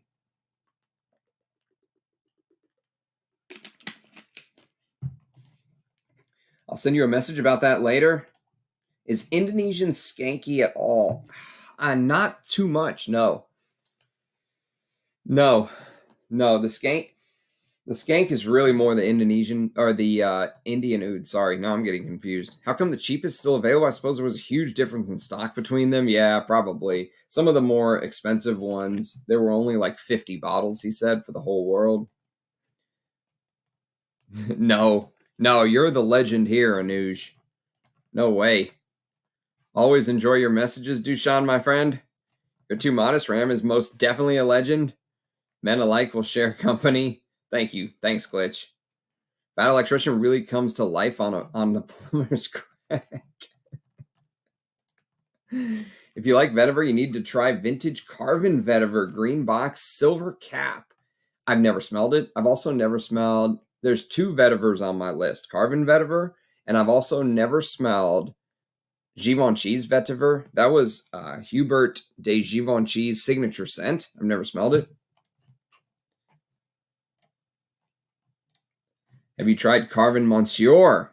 Oud Zen has campfire feel and is very smoky in the first couple hours. Yes, it is. But Oud Zen feels like it shares some of that labdanum, you know, Kafkaesque, the blogger. She wrote that Oud Zen has this brother-sister-like quality to Russian Oud, which has this sort of lava-like ambery labdanum, almost like flowing lava. This doesn't have that, though. Maybe, you know, you can sort of imagine where the place in the fragrance it would be, but it really focuses on the smell of the woods, the smell of, imagine cold air. Imagine you leave your warm house and you're hit that first, when you take that first breath. Let's say you go to run in the middle of the night in the winter and you're all bundled up and you go outside and you take that first cold breath, hits your lungs, and you also smell sort of the air smoke from the fireplace and the of your neighbors and camp, maybe fires in the distance and stuff like that. And that spicy cold sort of smoky winter air like hits your lungs.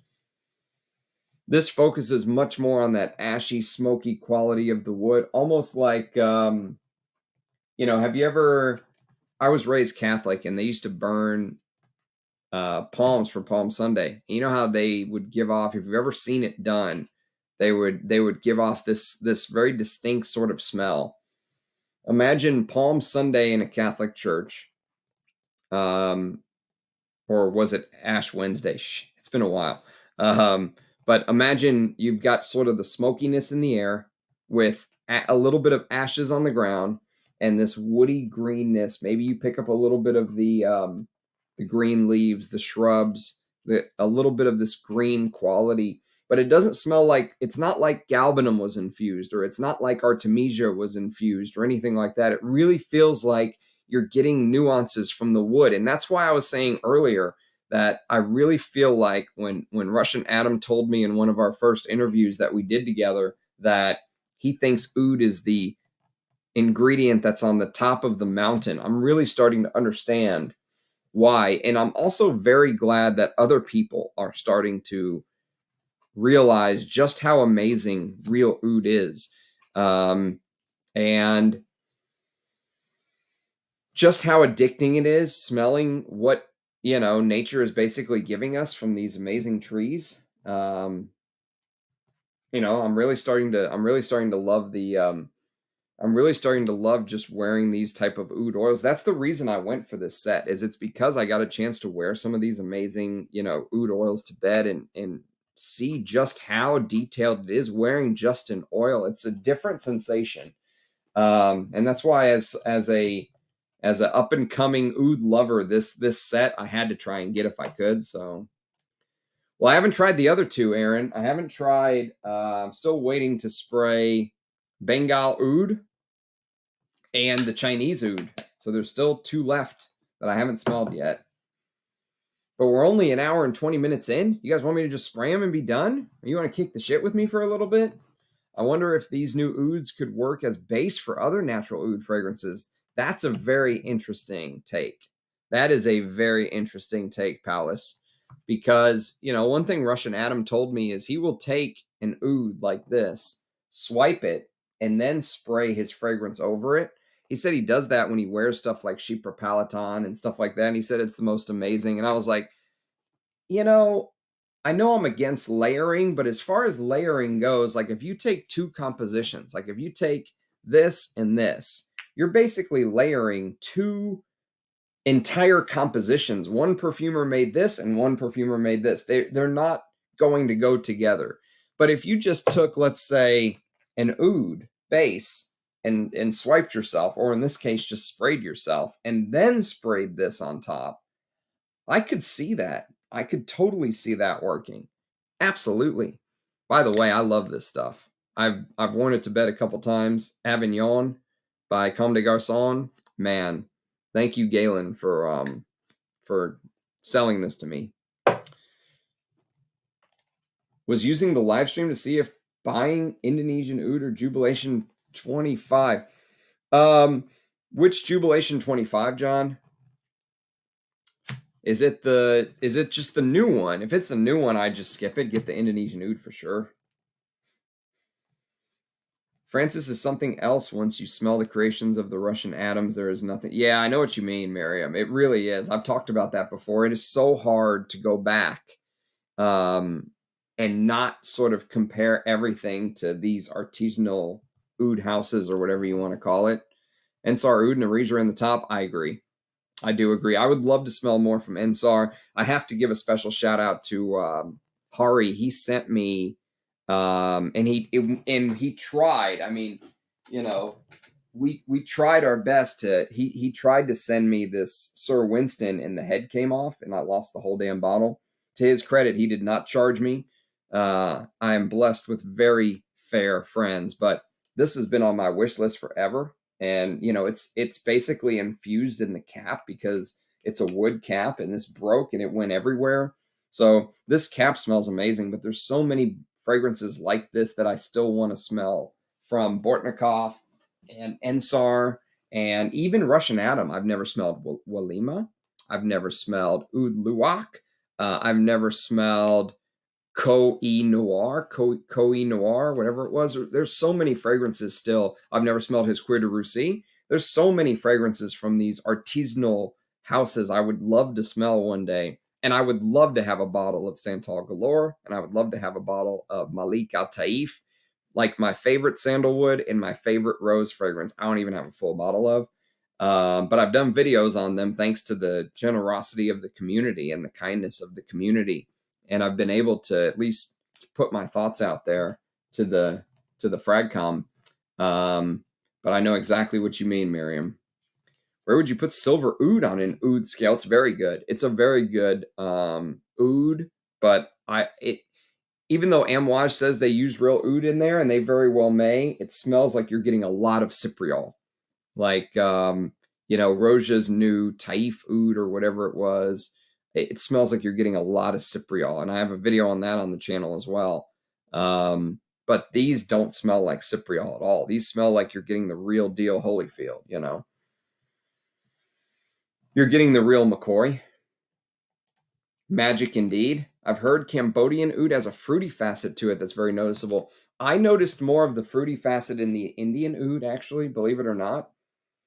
This is the one that gives off, see, it's already starting to smooth out now. That very cheesy, you know, fertilizer, wood chip-like smell is starting to die down a little bit.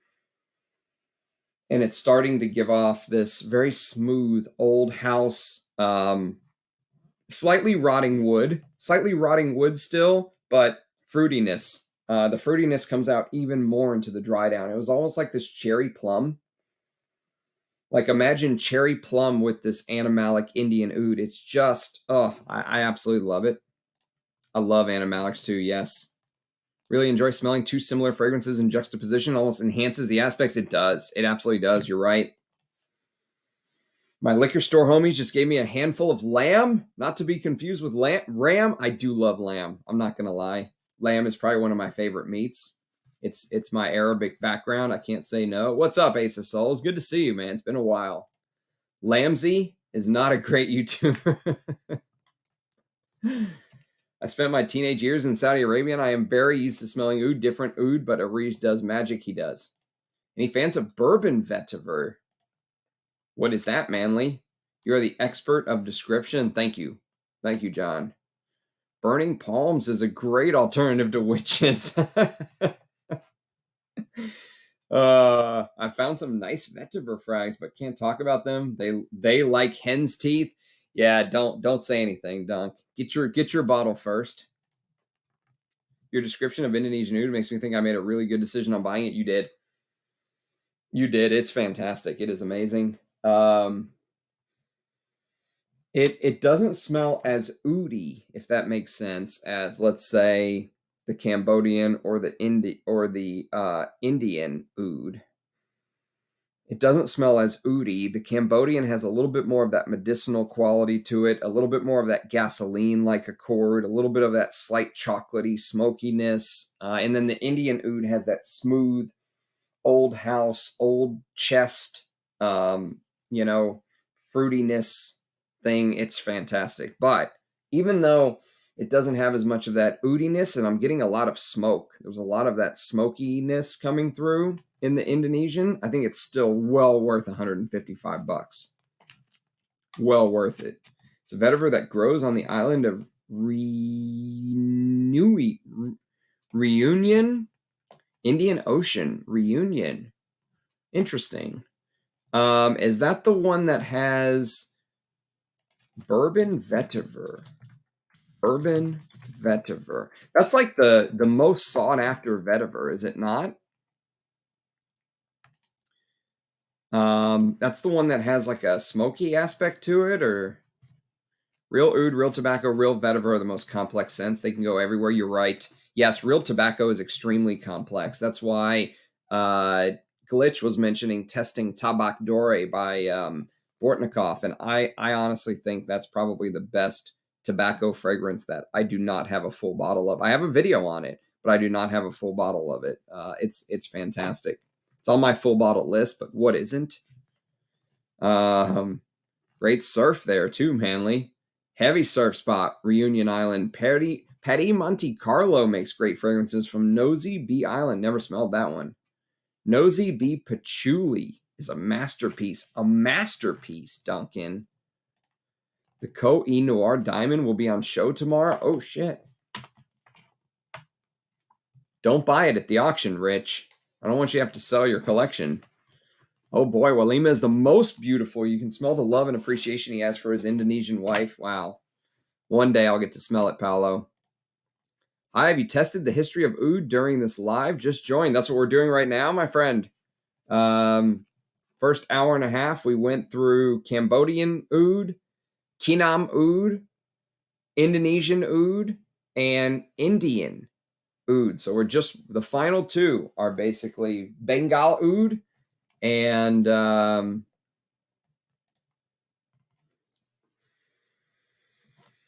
well, the smoothest one out of, if you don't want animalics, then probably the Indonesian Oud or the Kinam Oud. Yeah, you might really like Kinam Oud, John. Or maybe we're like the opposites of each other. Curiously, Walima smells more like a Bortnikov perfume than an Areej Le Dore. I know what you mean when you say that, even though I've never smelled it, because Bortnikov really knows how to use things like ylang ylang, frangipani, those tropical blue lotus. He loves using those florals that are just decadent, intoxicating. I'm getting Indonesian Oud. Get it while you can. I mean, shit. It's one of those things. Wish you could make musk lava again. I liked it, but it's not my favorite musk. I'm much more preferred Siberian musk and my favorite, I think, is Inverno Russo. Siberian Musk and Inverno Russo are like battling it out in my head for which one's my favorite musk. I'm curious about the Plantation Oud, so excited to smell it. Yes, it's interesting. You'll definitely pick up that smoky quality. Too easy, Rachel. Man, I almost missed a lot. Can I get a retake from you on the Kinam? The video is going to be up, Umar. Yeah, the video is going to be up, my friend. You can rewatch this. It is staying up on the tube, on the YouTube. Rachel, we love you. Rachel, I can see you being an Oud queen. I'm still curious if women wear Ouds in Arabia or if it's associated with men. I think women do wear Ouds. I think it's a common thing for the women to wear them as well. Absolutely amazing. My favorite tobacco leaf fragrance. I also really love Journeyman. I love Journeyman too. Yeah, that's a good Cypriol scent as well. Plus, it's $850, and while Kinam is good, I don't know if it's worth that. I mean, it's hard when you have something that rare, but I still don't think for someone like me that likes the big animalics, it's something I'm gonna have to grow to like. What 3 Bortnikovs would you recommend to try? Oof. This is not a top 10 Bortnikov video, Pat. Go check that out. It's under my not a top 10 ranked. Did I rank it? No, it's under, I'm sorry, I lied. It's under my my family portrait playlist. Go to my family portrait, and I did a Bortnikov family portrait. You can go check that out. And I'm pretty sure I ranked them. But just off the top of my head, probably my favorites would be Oud Maximus, Oud Monarch, Lao Oud, Mysterious Oud, and Musk Habib and Shipra. He did a Shipra. I forget what it was called, but he did a Shipra that was quite nice. But the Shipra and the Musk Habib are very close. It's a gangster white floral. A gangster white floral. I don't think I've ever heard white florals described in such a way, Dunk. The smoky vetiver is from Java. Ah, that's right. That's right. So what's the bourbon vetiver then? Is it boozy? Is bourbon vetiver boozy, or is that a misnomer? Is it just sort of earthy? From what I know, both men and women use oud. I've heard that it is only married women who wear oud. And only when their husbands are home. Like if their husband goes on a business trip, they wait for their husband to return to wear certain ouds again. Really? I never knew that, Rachel. It's like too seductive or what? Rachel, you still have those Pancaldi manly scents. Going to place an order soon. I have a decant of that Pancaldi that you sent me like a year and a half ago, Duncan. I still have not talked about on the channel. I need some like multi-millionaire to just pay me like $500,000 a year so I can just do YouTube all day. I can just do videos all day long. I don't have to go to work anymore. Were you able to grab Kinam? I remember in a very, very old video you mentioned you didn't like Gardenia. Yes, that's right. I would have to resmell it. I would love to resmell it though. Yeah. It was like Gardenia or Grandenia or something. Yeah, I would love to resmell it. But this is just what I've heard. I'm a white American woman, so I don't really know. That is hot, Rachel. But I find bourbon vetiver smoky too. I don't think it is sought after at all. I thought it was the most sought after. Interesting. Bourbon vetiver has some balsamic qualities. Ah, okay. But it's not, the bourbon name has nothing to do with the liquor, right? Has nothing to do with liquor. My wife's from Java. Why I enjoy a Nissan vetiver. Waiting on your current top pick from this collection. All right, let me test the final two. Let me do Bengal Oud. We'll do Bengal Oud on my right arm. Again, this is the first time I'm smelling this, so you'll have to. Oh wow, you'll have to give me some time to get to know. I mean, it's very hard to very hard to put, you know, something this complex into a soundbite for the first time you smell it in 1 minute, but I will try my best, I promise. You guys stay with me. All right. Ooh, okay. So first sniff, Bengal Oud is like, there's little hints of like maybe scotch or whiskey and like this butterscotch. So don't worry about the fact that the two words, I don't know why both words popped in my head, scotch and butterscotch, but there is this like first hit, there's a little bit of this medicinal boozy like smell. And something, I said butterscotch, but maybe it's like,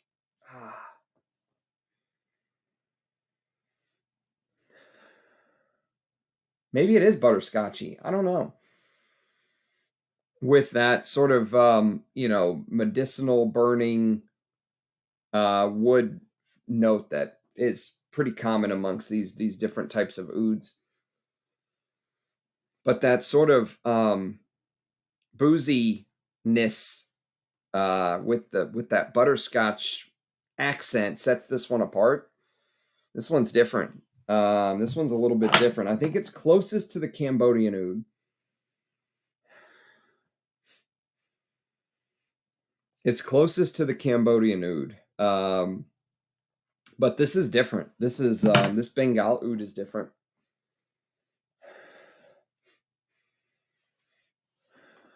Man, this is tough to put into words right off of the bat. There's definitely like a smoky, woody facet to it that is, you know, running through many of them. But the first thing that came to my mind when I very first smelled was like you take if you've ever you know, uncorked a very expensive bottle of you know, scotch or something like that. You uncork the very expensive scotch or whiskey or, you know, bourbon or whatever it is. And you know how sometimes you can sort of smell the whiskey in the cork? Like you can just smell the cork and get a feel for it. That's sort of what initially the very first hit gave me. Now, I think it's changed a little bit since then. It's slightly animalic. So I would say it's not as animalic as the Indian Oud, but I would say the Bengal Oud is more animalic than the Cambodian Oud. Yeah. Yeah, that's my guess off of first spray. But again, it's only been on my skin for a minute. So this is but it is a little bit, there's a little bit of that cheesy, you know, fertilizer. It's not as nowhere near as much as the Indian Oud though.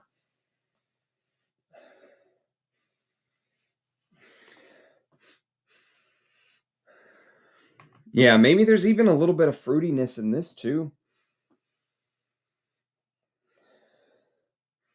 Maybe like a pear or something along those lines. I don't know, like a nectarine or a pear mixed with that fruitiness. I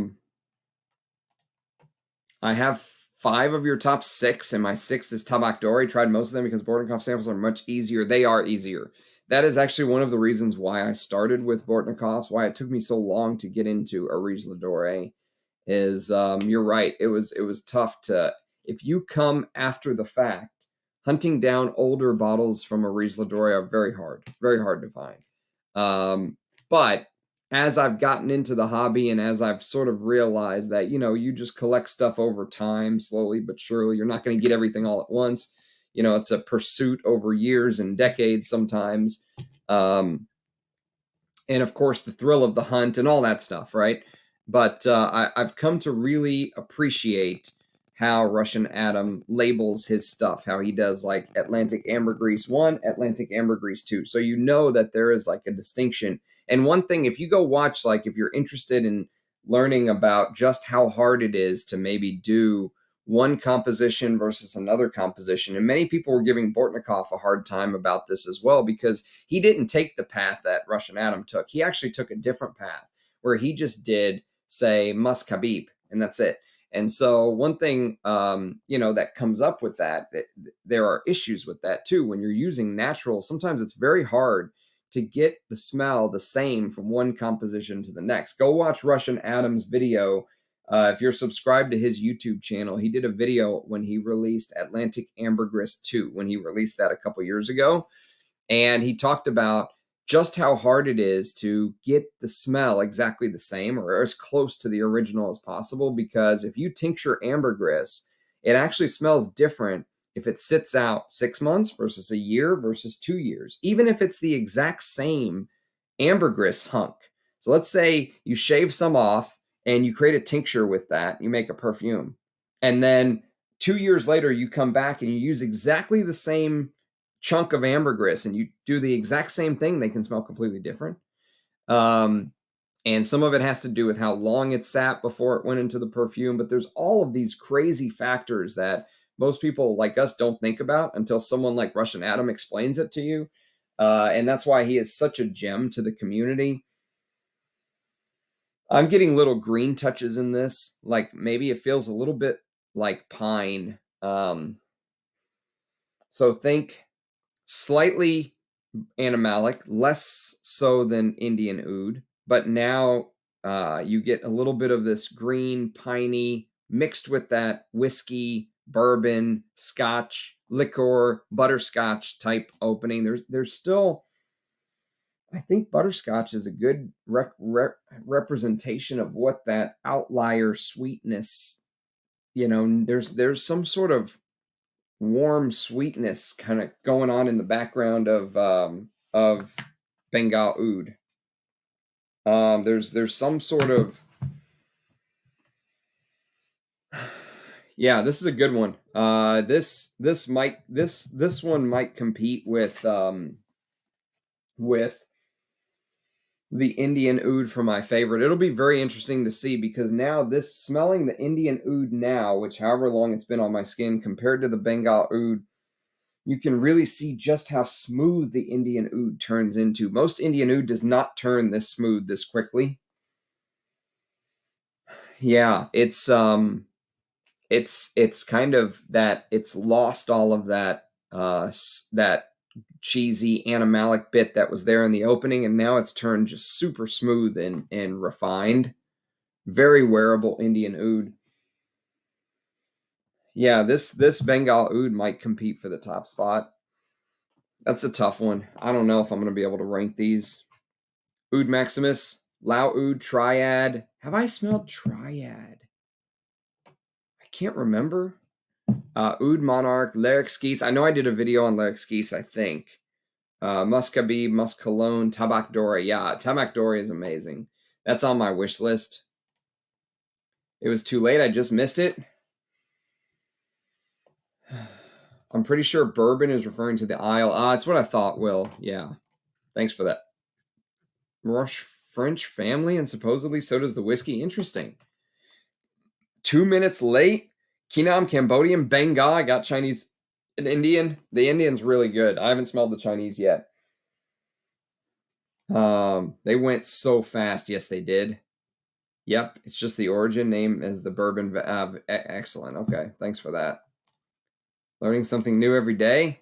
Man, so much variety of the scents, so much going on from an oud oil. Yes, that's exactly correct, Umar. That is one thing that you will. I only want to see you sampling in the purple shirt, purple shirt, purple shirt. Purple shirt. That should be a rap song. It says here that bourbon vetiver is earthy, spicy, leathery. I thought it was the most sought after vetiver for some reason. Maybe I was thinking of Java vetiver. Which one is like the high-end vetiver that, like if you could pick one vetiver and it was the top of the line, it would be that. I can't remember if it's bourbon or Java. I think the guy from Lesson Demodables talked a little bit about vetiver. Furio Gunta. Rich. Cypriol, The Promise by Frederick Mahl. Yes. Promise is a very good Cypriol. So is Taif Oud by Roja, and so is Journeyman by Amouage. GMG. You need to wear vintage purple Antaeus with that shirt. Yes, you know about the purple Antaeus, huh? Did I mention that on a video? It does have a purple feel to it. Shout out to Armando for hunting down a deep vintage Antaeus bottle for me. Deep. Yeah, just grabbed a bottle of Indonesian Oud. Need to experience a real Oud. The Indonesian Oud, though, is, I will say, it doesn't have the same, like, that woody oudiness that woody oudiness that just kind of runs through the Cambodian and the Indian and the Bengal. It's a little different for the Indonesian Oud, but it's still amazing. I still think you'll really love it. And if it's your first real Oud, I mean, you could definitely do worse. I'll tell you that. But remember, this is like you just smelling the oil. It's not really supposed to be a perfume, although it is very complex, and it really gives me a picture of the outdoors. I would not be surprised if there are people out there that smell all of these, all 6 of them, and then say the Indonesian Oud is their favorite. It's different from the whole set. I have yet to smell any Bortnikovs or Areej. Since Bortnikov is less difficult to find, I'll focus on picking up some. Yes, that's right. It's a good starting point. Oud is used therapeutically, not just as a perfume. You must be in heaven. I am in heaven wearing these. I feel like it's a blessing and an honor to get to wear these. High-end Vetiver's bourbon. I thought so too, Rachel. Yeah. Duck. I don't even know where to find a vintage bottle. Yeah, they're very hard to find. But if you're just talking about modern, go for the Areej.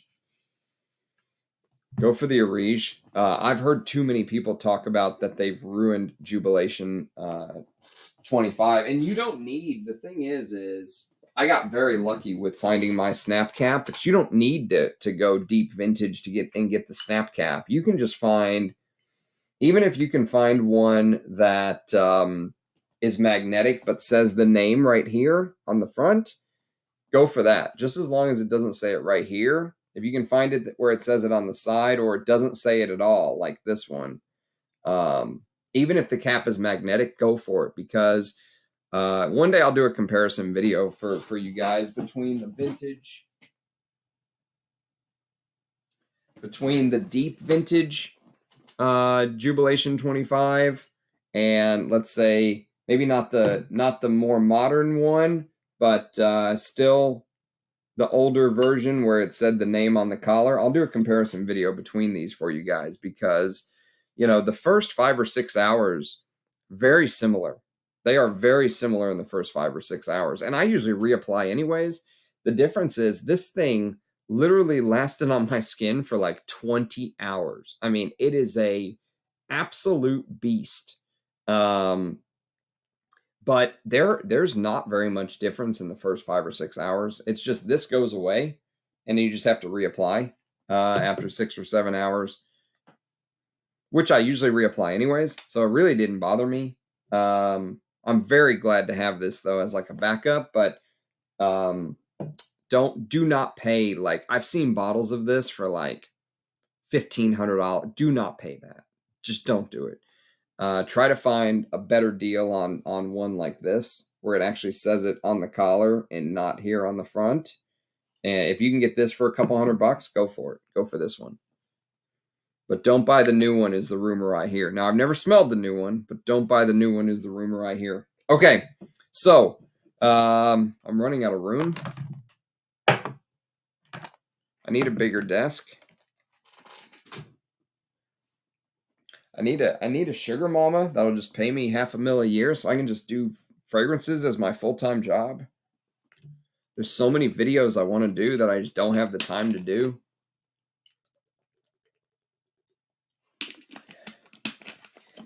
Guess I'm getting whichever Oud is less skanky, then go for the Indonesian. Go for the Indonesian. Although I'm going to test the Chinese real quick now, but I do have, so the Chinese Oud that was used in the History of Chinese Oud is from the same collector that sold Adam the vintage Chinese Oud that actually went into Chinese Oud the perfume. So just understand, this might get confusing for some people, but there's going to be a difference. Actually, before we move on to Chinese Oud, let me read you the blurb on the History of Bengal Oud. So, Bengal Oud says this perfume composition consists of extremely rare 100% pure and wild Bengal Oud oil distilled by East Bengal Agar Co. The approximate date of distillation is the year 2000. Highest quality farm sinking oud chips were also provided by East Bengal Agar Co. Its vapors were infused by Russian Adam into the top notes of this perfume.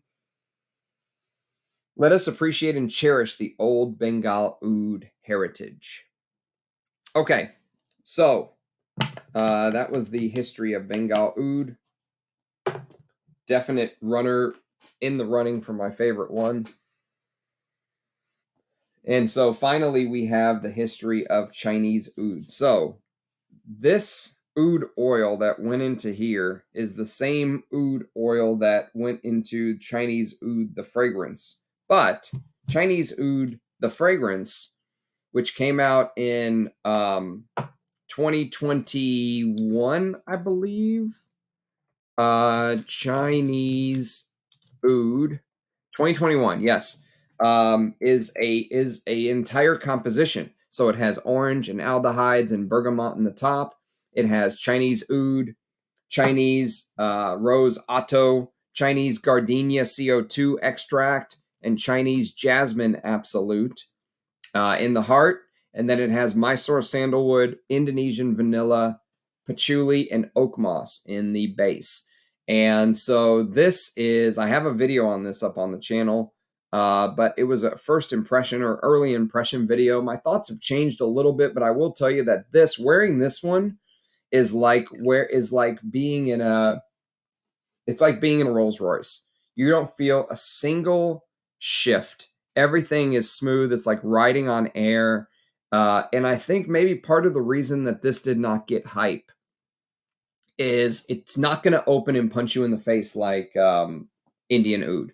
Like when you smell the skanky stuff, it's not as heavy resinous as Russian Oud. It doesn't have that amberiness to it. It doesn't have the, 4 or 5 different types of oud like Oud Zen, or it doesn't have some of the other things that just grab you in the beginning. But as the hours tick by, you realize just how beautiful this fragrance is.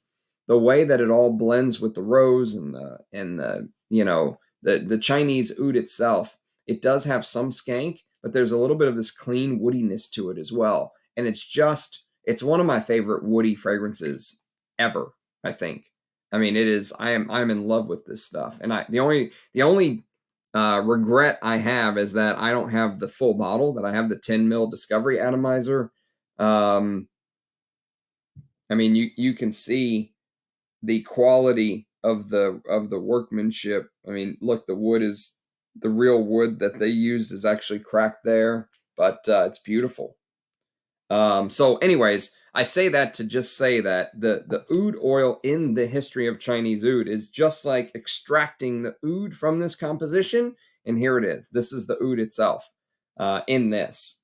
So let's see how this goes. I have a feeling that I'm going to be very familiar with this smell because I know the Chinese Oud fragrance itself.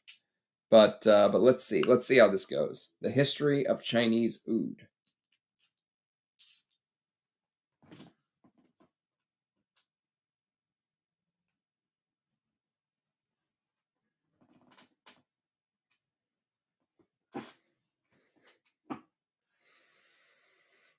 Oh, yes. Okay. So, instantly it is familiar. Oh. Wow. It is familiar, but this is also very unique to the collection. This is different than I said there's some similarities between sort of the Indian, the Cambodian, and the um, Bengal. The Chinese, the Chinese is very different. Very how can I describe this? What can I say about this one? This is going to be a tough descriptor. It's almost like, you know how I describe oak moss as walking into a tree and like feeling the texture on the inside of the tree. This is almost like walking into an oud tree and smelling an oud, a woodiness, a smooth woodiness with a fungus that you've never smelled before. That's really one of the only ways I can describe it. It's animalic, but not in a way you're expecting. Unless you've smelled, I think, some of these Chinese ouds, I don't think you will ever have encountered an oud that has this sort of scent profile. It's almost like imagine you're smelling lacquered wood. Remember those old station wagons that had like, they were called woodies? They had like wood panels and stuff. Like imagine that lacquered woody looking note, feel. But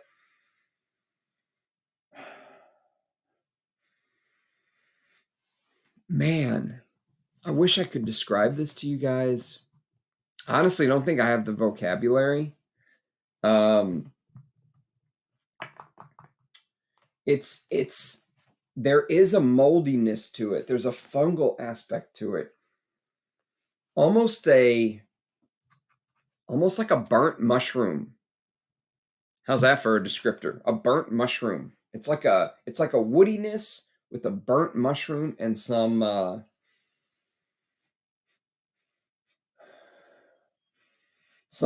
liqueur smell. Not liquor, but lacquered, like laminated wood. Okay? That's I really like that opening though. It is wow. Wow. Which one's my favorite? I have a feeling here, sir, since you're more into the anime, I guess it's gonna be the History of Indian Oud. Must be hard to choose though. I don't know. This is gonna be an impossible choice. I don't know if I can choose. Guido rule of thumb. Koros goes with purple Antaeus with black satin. Koros goes with purple Antaeus with black satin. What does that mean, Bruno? The knight has Indian Oud. Are there similarities? Oh, no. I think the Indian Oud here smells different than the knight to me. Technically, Bengal Oud is also Indian Oud. That's a great point, Ajay. That's a great point. Thanks to your descriptions, I just ordered the Indian. Congratulations. I think you'll love it. Yeah, see, I'm getting even more of that cherry, imagine like cherry, imagine like a cherried plum with that Indian skanky oud. You're right that there are 3 types of vetiver: Haitian, common, Java, and bourbon is what perfumers prefer. I thought so. Yes. All right. Vindicated.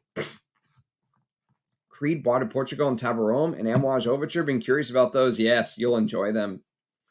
You will enjoy them for sure. Had to Google it. Vintage Juby, my life scent. It is so good. Are you starting to look a little drugged? Yes, I feel a little drugged. This Chinese one has really grabbed me. I am really liking this Chinese one. It is just because it's so unique. You know how I was saying there's this common thread that runs across the main ones, like the Cambodian, the Indian, and the Bengal. I was saying there's this common thread that sort of runs through them. Chinese is completely different. Like it's oud from another planet. It's so oh, it's so unique. I love that about it. Pulverale spoke about how gangsters control the vetiver trade in Haiti. Yes, they do. The gangs control the vetiver trade. It's a big deal. I've heard the terms deep vintage, vintage, retro, and contemporary used. Fragrance net at 50 ml of Mitzman steel. Absolute steel, if that's true.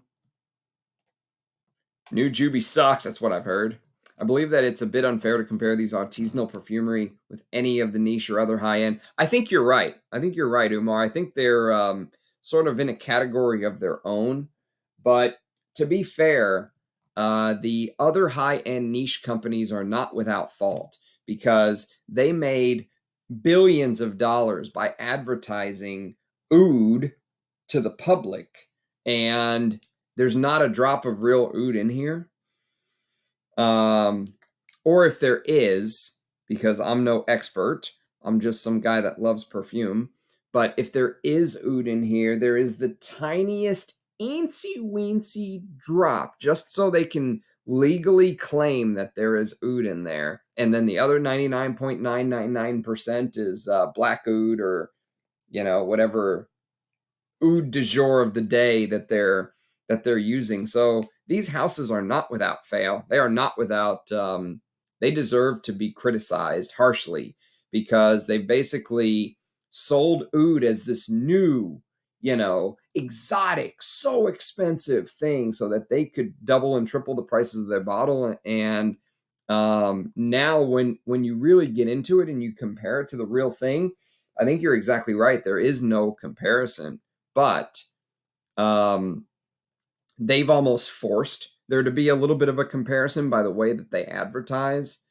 Oud became, over the last decade, over the last 15 years, really, since Tom Ford Oud Wood came out, oud became this magic thing that you could just say is in there so that they could double, triple the price of the fragrance and not have to face any backlash. There's oud. It's oud. Obviously, it had to be $300. It's oud. When in reality, the composition cost them $10 to make, or something like that. So, yeah, I know what you're saying, Umar. But on the other hand, that is the reason why I had no hesitation on dropping the amount of money that I dropped for these. That is exactly the reason why. Because if it was up to the LVMHs or the Puiges or the L'Oreals or the Estee Lauders of the world, we would probably never know what real oud smells like. Or if we did, it would be $1,000 bottle of the night, right? So to me, this type of perfumery is worth every penny just because of how rare it's becoming. This is for the fragrance heads. This is for the fragrance connoisseurs. It absolutely is. There's no doubt about that. This Chinese oud is like, I said burning mushrooms. When you get to the very end of a cigarette, and have you ever because I smoked back in the day. It's been a long time. But if you smoked in high school or college or something, if you ever smoked a cigarette and maybe you were like a little too drunk or a little too whatever you were, and you lit the wrong side of the cigarette. Have you ever lit the wrong side of the cigarette and you burn the filter, right? And the filter gives off this harsh sort of, I don't know, or maybe you smoked it down too much and it, caught the filter on fire, right? Imagine that smell if you've ever had that happen to you where you lit the wrong side of a cigarette. There's a little bit of that smell mixed with this. There is a little bit of that filter burning smell mixed with this oud, mixed with this mushroomy, earthy thing, mixed with all of these tiny little intricate details. This is fantastic. I I mean, I may have a little bit of a leg up on you guys because I've smelled the original Chinese Oud, okay? So I may have a little bit of a leg up on you. If you've never smelled the original Chinese Oud perfume from 2021, it may be a little harder for you to like this as much as I do at first. But God, this Chinese Oud, wow. Wow. I am taken with it. I mean, they're all amazing. Every single one. Even the Kinam one, which is not my favorite, puts me in this, almost you just want to sit there and relax and smell it. I don't love it as much because I like the harsh, my taste, but still, even that one is amazing. Every single one's amazing. From the $150 one, to the most expensive one, to everything in between. This is this for an oud lover, this is heaven. Yes. Good job, Julie Sent.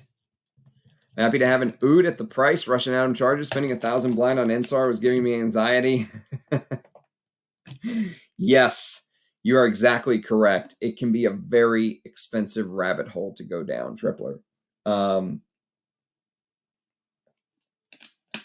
It can be a very expensive rabbit hole to go down. But once you go down it, well,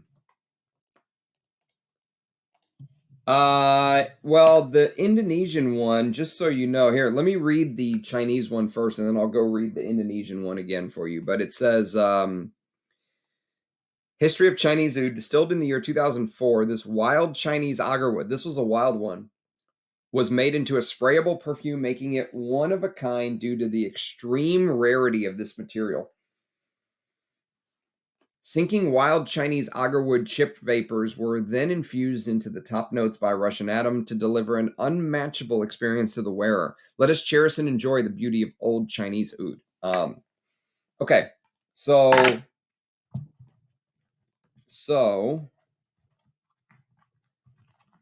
the only thing about these boxes is sometimes it's hard to tell which way the bottle goes in there. Okay.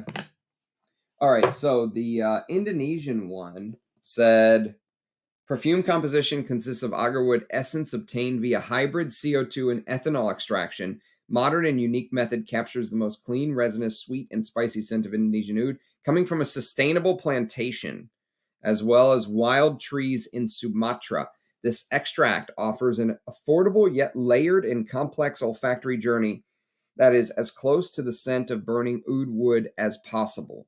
There is a lot of that. Remember I said there was this burning aspect to it. This cauldrony burning aspect to it of being, out in the woods or something like that. I think the ones that, just off of first sniff, Cambodian and Bengal Oud share some similarities in smell. But they go different directions in the dry down. When you first spray, the Cambodian and the Bengal, seem somewhat close.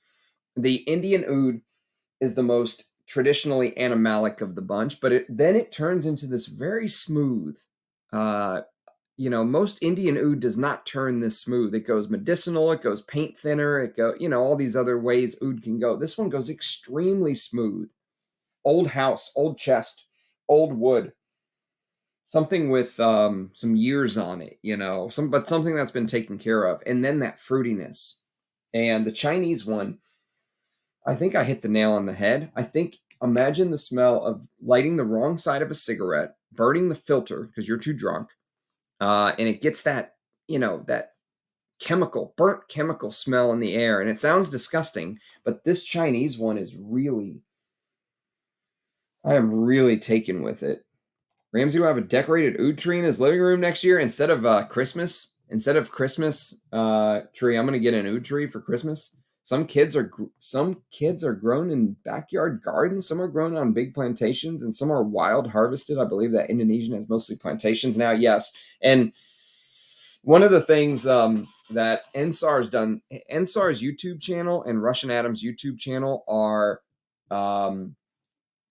holy grails. I mean, to get to know, to get to learn about what they're doing, and some of the videos that they have put up go back years and years and years. And so one thing I remember Ensar talking about is saying, there are very few places left now that you're just going to go find like a wild oud tree. It doesn't exist.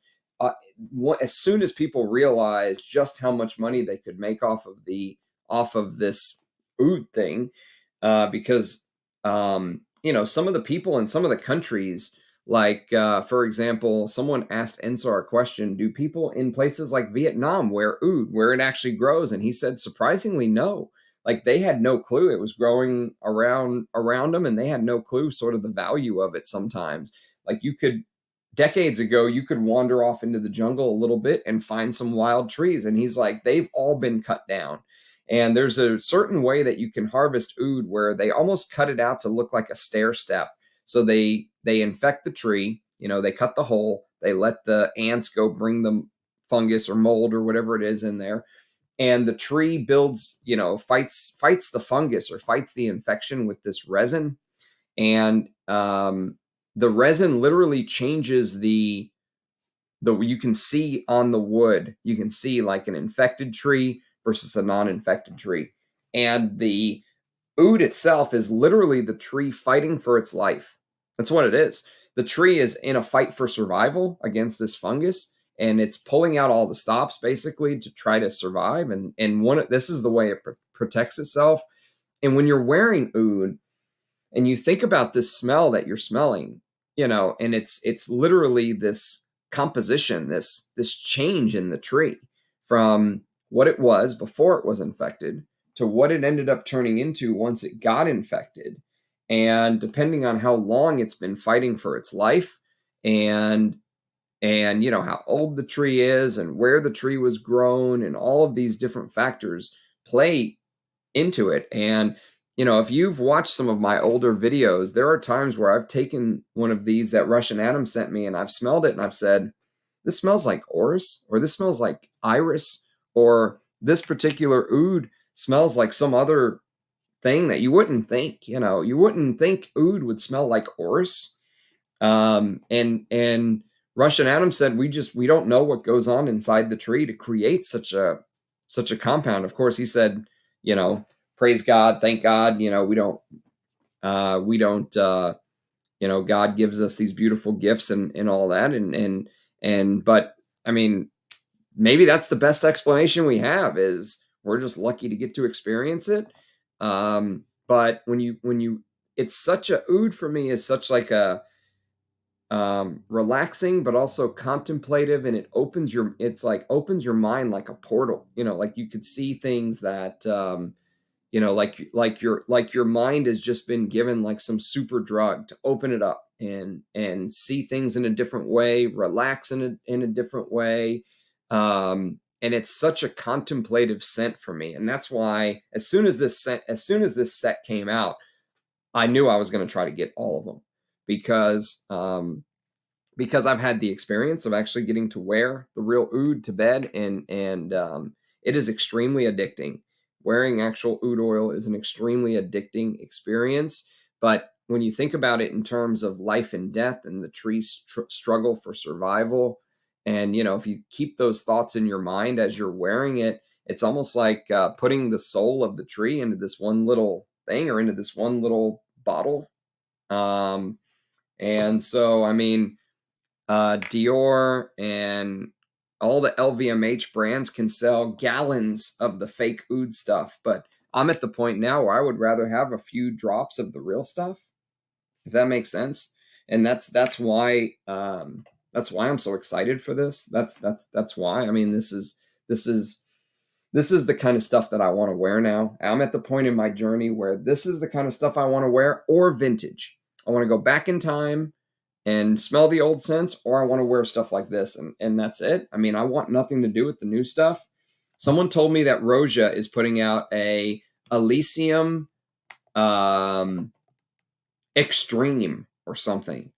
And I was like, you have to be shitting me. An extreme version of Elysium or something like that. It was one of his popular scents. I don't know if it was Elysium or something else, but these houses are completely bankrupt of ideas. They just release the same thing over and over and over and over and over. They discontinue something, they put something else out that smells the same. They release the eau de toilette. then the Eau de Parfum, then the Eau de Parfum Extreme, then the Extrait, then the Parfum. And it's just like, can you guys try and do something original? And they can't. They have nothing.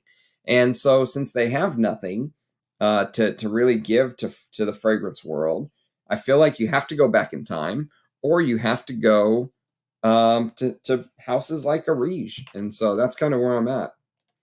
Fungus mushroom is the best way to describe Chypre mousse. I've never smelled that one, man. It's still, actually, I have a decant thanks to Nick, but I haven't smelled it. I'm going to do a video on it one day soon. Hopefully it's more sustainable than palm oil, Rachel. I only like the opening of Jubilation 25. After the top notes, I found it a bit nice yet boring. Really? Tripler, yes, hopefully. Ram moving stock for Russian Atom. I mean, these will sell. These will sell out without me. But I'd rather my friends in the community get it than someone else. I've been watching Barbecue Masters. I want to create a smoked pork belly EDP. Then I shall be happy. That cherry-like description got me. Chinese is also on the way. I think you got two of my favorites. I think Chinese and Indian are my two favorites.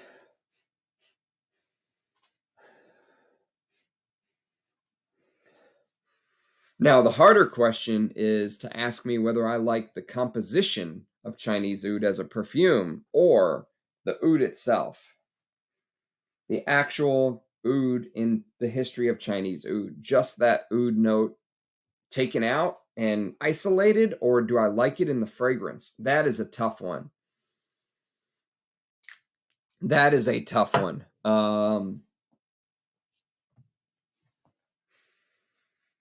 This is really, really good, but I think this Chinese oud would be challenging for people. This is a type of animalic, like that burnt filter smell, that I don't think you'll have any, you'll have no familiarity with. I don't think very few people have probably smelled an oud that's doing what this Chinese oud is doing. And this is a wild oud. This is not a plantation one. So when you think about rarity and you think about how many years into the future with that, like Ensar was saying on one of his videos, the wild stock is just not there anymore. You know, the guy that could just venture off into the jungle and find some 100-year-old tree. Or he said if there is a 100-year-old tree, there's some local tribe that's like protecting it because they know what it is and they'll kill you if you get near it. So it's dangerous in the jungle. And, you know, how many of these wild ouds are we going to be able to experience? It's all going to be plantation soon, which is obviously nothing wrong with. You know, this Indonesian plantation oud is fantastic, but it's just different. It's a different level of, you know, when you're smelling a 100-year-old tree versus a 7-year-old tree, it's different. My husband is on the board of the Bacon Festival. They have a board.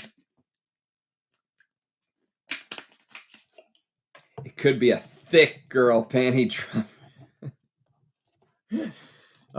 Dunk. Good thing you're married, mate. Is Fahrenheit Absolute the best Fahrenheit, and is it worth 200? Ooh. I would say try to get them down to 150. Is it the best Fahrenheit? It's a very good Fahrenheit, but my favorite is the OG.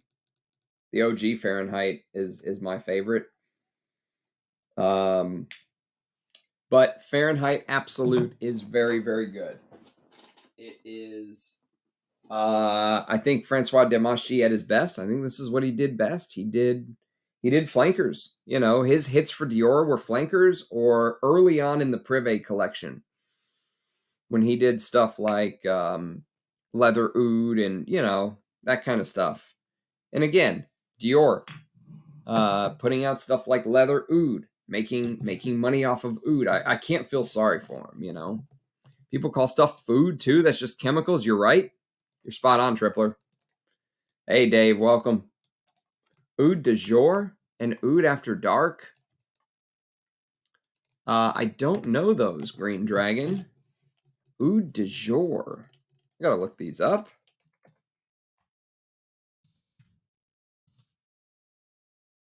Oud de jour, Amber Oud. Oh yeah, you know what Amber Ouds are?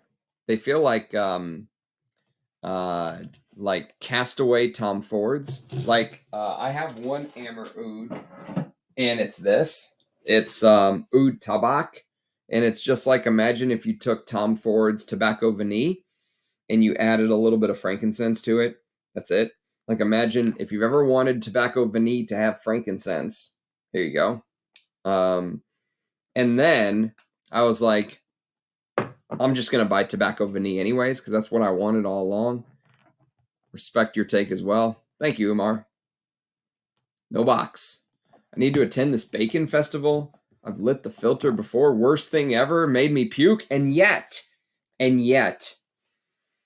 love this. I love this Chinese Oud. This is so unique and different. It is it's amazing. And now it's starting to smooth out into that woodiness. Man, that was the worst. The Oud road is a long one. I refuse to travel. I know what you mean. You mean Fahrenheit flanker. I surfer. Bought 4 acres in Indonesia to grow vanilla. 4 years later, he is a multimillionaire, but it still takes a lot of shady payoffs. Wow. Why don't you go buy 4 acres and start planting some oud plantations for us, Dunk? I'll come visit you in a decade. From what I'm getting from you here, the Chinese one is the only one kept for the mature lovers of the oud game, the ones who know the art can transport them to. I think it's going to take a little bit of an experienced nose to like that opening, but it's drying down into something that is resembling the oud that you'll get in Chinese oud for sure. Because like I said, this has citruses and florals and everything to take you into it, whereas this is just the oud. But they're all amazing. I mean, it's really hard when I'm doused in 6 different pure oud oils. I mean, look, I sprayed this at 2 o'clock. Remember what I told you about the sheen? I sprayed this at 2 o'clock. It's 7:37 here. And I can smell it like I just sprayed it. It doesn't smell exactly like the opening because it's transitioned a little bit. But yeah, this stuff is, I mean, I am caked in oud. Caked in Oud would be a hell of a band name, by the way. Like the stream? I've been burning agarwood incense for years. I love it. Made by a family in Japan. Yes, that was Japan was one of the biggest agarwood buyers. They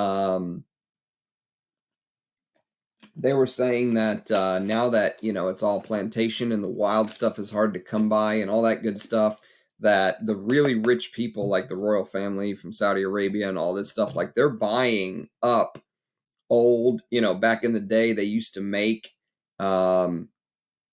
incense grade ouds, or they would make like necklaces out of wild oud because they didn't realize the value it had. And so they'll pay crazy money for an old, wooden necklace from 1983, a vintage oud necklace that was some wild oud they farmed, and they'll just actually burn that. They'll just completely destroy the necklace just to burn it. They don't care about the necklace, they want the wood. It's getting that rare. It is deep. Roja's new oud is basically Oman and UAE mix. Absolutely insulting. That's what he's going to be. He's going to be that going forward. That is what he is going to be going forward. Just do not give him. That's the thing, is you could spend, what was it, 750 pounds on the new Roja's Taif oud, or you could spend, I would much rather have one of these over what Roja's putting out in the oud game personally. And I like some Rojas. I mean, there are some that I like, but you have to find a good deal on them or else they're just not worth it. Watch Out for the Night by Frederick Mall is a work of art. I like the Night. I don't own a bottle, but I have a decant. I'll do a review on it before my decant's gone. There is an entire art of incense ceremony in Japan and China. Yes. My family used to burn myrrh incense for some rituals almost every day. It's amazing. I bet it smelled amazing. Good incense burns clean and doesn't stick to the inside of your home. Yes, that's right. Ajay, the oud used in Bengal Oud is from East Bengal. Means from Bangladesh, Sylhet Hills Tracts area. But yes, Indian and Bangladeshi oud all fall into the Hindi oud category. Thanks for that, Ali. You always come in with Very knowledgeable insight. Thank you for that. Plantation ouds are artificially infected with fungi, I believe. Yes, they. Well, of course they want the process to begin. So I think they cut a hole in the tree and they put the funnel in and allow the ants to go bring the infection into the tree. My Fahrenheit absolute flanker is Portrayal Man. I love it, GMG. It is fantastic, isn't it? If you like that gasoline-like opening I was mentioning with the Cambodian Oud earlier, but you want it in more of like a traditional niche, no one talks about this and it deserves much more love. Portrayal Man is amazing. It is so, so good. Oh, I mean, I bought this as soon as it came out, and yeah, it is. I think it's a very underrated amouage. Let's say deserves more love. Absolutely deserves more love. Is Chinese Oud straightforward medicinal, or is it showing? Oh, much other notes. No, absolutely other notes. There's a lot going on. A lot going on. It might be my favorite. It might be my favorite. I don't think I could say a favorite, but I think Indian and Chinese would fight for the top spot, and probably Bengal and Cambodia would fight for the second spot. But they're all good. Even the $150 one is really, really good. It has an incensey, smoky quality to it that is unique to the entire collection. So the Chinese Oud is unique to the whole collection, and the incensey quality of the Indonesian Oud is unique, and the that kinamic, buttery, like I was mentioning, soft, cloudy, almost sour cream like texture of the slight mintiness from the Kinam Oud is unique to the collection. I still am not the biggest fan of Kinam. I don't understand it. I don't understand why people go so crazy for it. I could totally see it being a very relaxing, ritualistic thing, but give me any of these other ouds any day. I'd even take the $150 one over the Kinam Oud. If you want to see something absolutely mind-blowing, look up the cordyceps fungus on YouTube and how it parasites ants and controls their minds. I've seen that. Yeah, that is crazy. All right, should we end it, or should I go take a leak and we continue? Should I go dehydrate and we continue, or end it here? What do you guys think? It's held in Iowa every year. My hubby and his buddies have grown it in Japan, Iceland, and other states. Holy moly. Since the night is too expensive, if you were to choose between the Promise versus Portrait of a Lady, Promise. Promise is one of my favorite malls. But Portrait of a Lady is really good. It's just that for me, Eugene's La Douleur Exquise dethroned Portrait of a Lady. I would rather have La Douleur Exquise. Okay, I'm going to go take a leak and I'll be right back. You guys hold your ground. Hold down the fort. Entertain yourselves.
All right, who is acting up? Plantation Ouds are infected by man. Love bacon. Who doesn't love bacon? If you don't love bacon, you're a communist. Get out. Wild agar trees are naturally infected by a kind of moth at the end of the monsoon or rainy season. Interesting. Yeah, they get into the trees, right? The Japanese bought up a lot of the old growth redwood in Northern California and have sunk it in the ocean off Japan to preserve it. Really? Oh, sir, if I were you, I would have drowned after the Indonesian only. 2 ouds are enough for an immature nose like me. Well, I've got some experience. If you're new to the channel, Umar, I've been usually when I do like blind sniffs or early impression, I'll do 6 at a time. So they'll be like, I'll have my scent of the day on the top of my hands, and then we'll test one here, here, here, here, and then the inner parts of my elbows. And I think one time I even like sprayed my knee. So yes, I am used to dousing myself in fragrances. I don't trust those that don't like bacon. Who the hell doesn't like bacon? Ramsey finally caught a live stream. I just got Dusita Isara. I smell like $1,000,000. Thanks for the tip. I'm pretty much filling the collection with all the ones from your full video. That's right. Isara is very good. I'm gonna do a video on Monterey very soon. I've got an early impression to do. Some people just enjoy bacon festivals now and then, but some pigs literally live for it. Ooh, yes, they do. Rachel, I saw something called tactical bacon in a tin. Wow, I need it. Send me a link. Love the channel, enjoying the stream, been lurking for some time. Finally started up an account. My small decant of spice blend still has a black eye after you hammered it. It deserved it, J Rod, but thank you for coming out of the lurking status and saying hello. Definitely a sign. When I said vintage Koros cologne, I should have clarified. A clone made in the 80s. Really? What is it? Overture Man? So kind of you to answer each of every single one of us while being honest. Thank you. Thank you, my friend. Well, I have the advantage of, this is a hobby for me. So I don't have to sit here and beg for super chats. I don't have to hit a bogey or I won't eat for the day. Like, literally for me, it's a hobby. It's something I love to do. And I think that does give me an advantage. I don't have to try to monetize this in some way. It's always nice to get stuff, but if I don't, it doesn't matter to me because I do it just for the love of fragrance. So that's what it's all about for me. Do you think the Hindi has a chocolatey character? Yes. Yes, I think both the well, I thought the Cambodian Oud had a chocolatey character too, but yeah, I think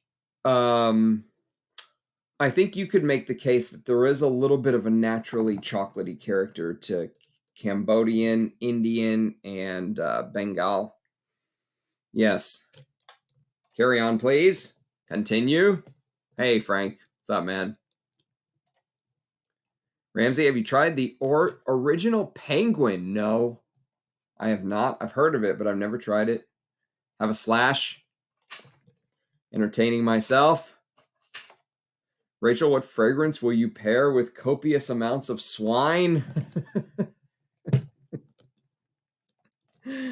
I don't know why that just tickled me the right way. Anyone here try Lucky from the Dior Privé? I think Eugene has. I think Eugene's tried Lucky. I think it's shite from what I hear. Welcome back. What is the esquisse you were talking about, Rammer? It is La Daulaire.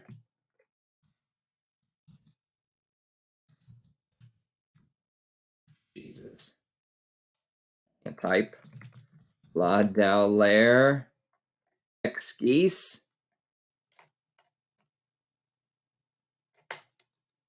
I'm going to put it in the chat. There you go. Lalique by Eugene's brand, Les Abstraits. Came out last year. I have a video up on it on the channel. You can check it out later.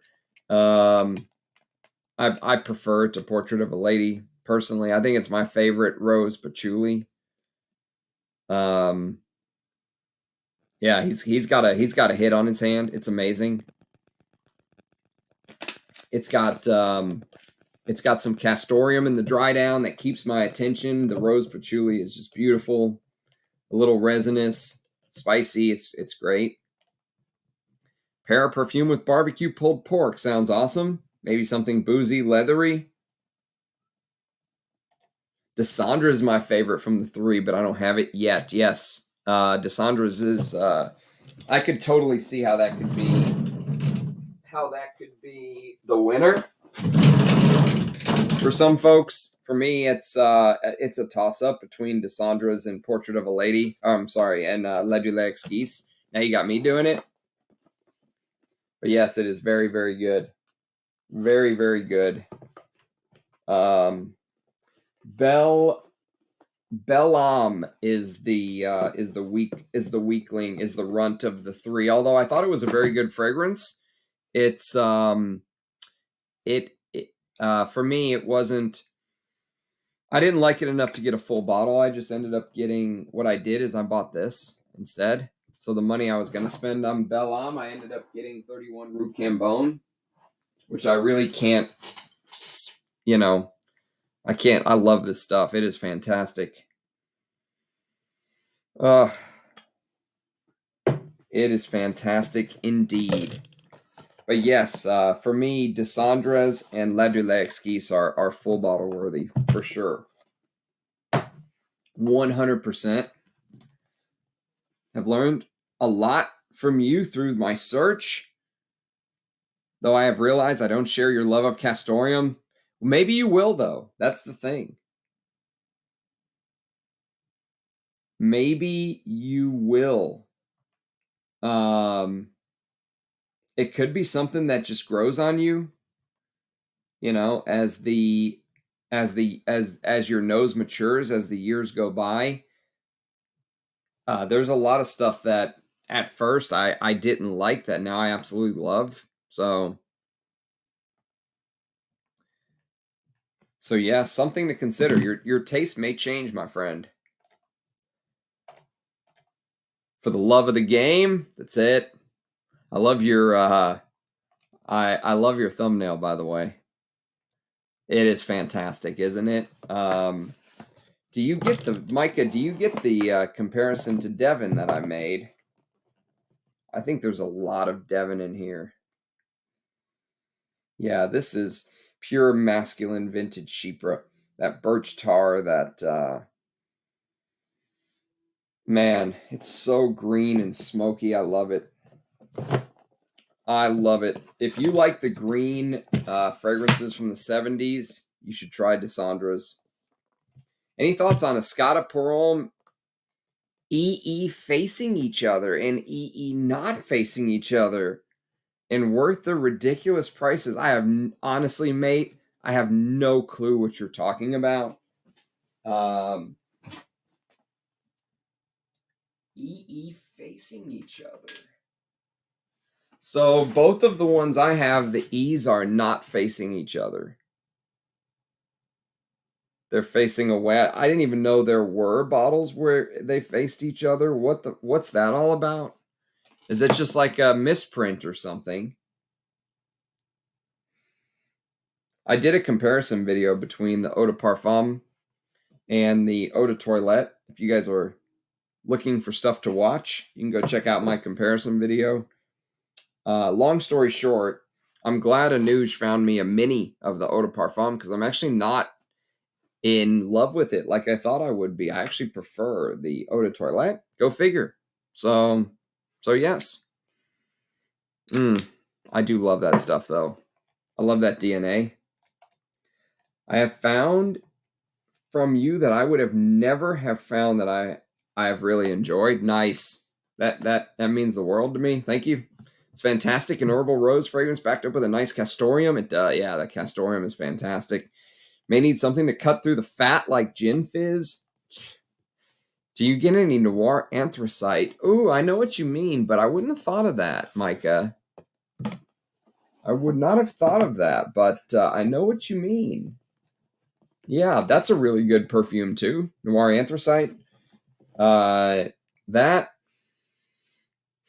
That screamed discontinuation from like day one. I'm shocked. Tom Ford released a great fragrance in the wrong line. That should have been in the private blend line. Yes, I'm in love with LDE. I'm imagining a couple of sprays of Hindi Oud and layering it with Diaghilev. Try it in theory. It should be amazing. Yes, it should be amazing. You're right. That may be something I have to try. That may be something I have to try. If I had any more skin, I'd try it right now, but I'm pretty much all out of skin. Plus, I'm smelling some of the best ouds on earth.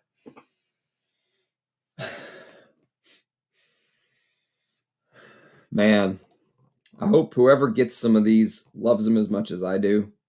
I was hoping my wife would like the Belle Quick Buy, but she was not a fan. Belle seems the most mass appealing. Yes, absolutely. I sold Devin and miss it. Need to try. Oh, you're going to love Dessandra's Tripler. Watching live from England, wearing Heritage, one of my top 10 scents of all time. Are you close to Rich Mitch, by the way? Where are you in England? Where are you in England? Close to me. Are you close to Rich? Need some country cologne? Who doesn't need some country cologne in their lives? Who does not need country cologne in their lives? Just walk around smelling like a boss all day.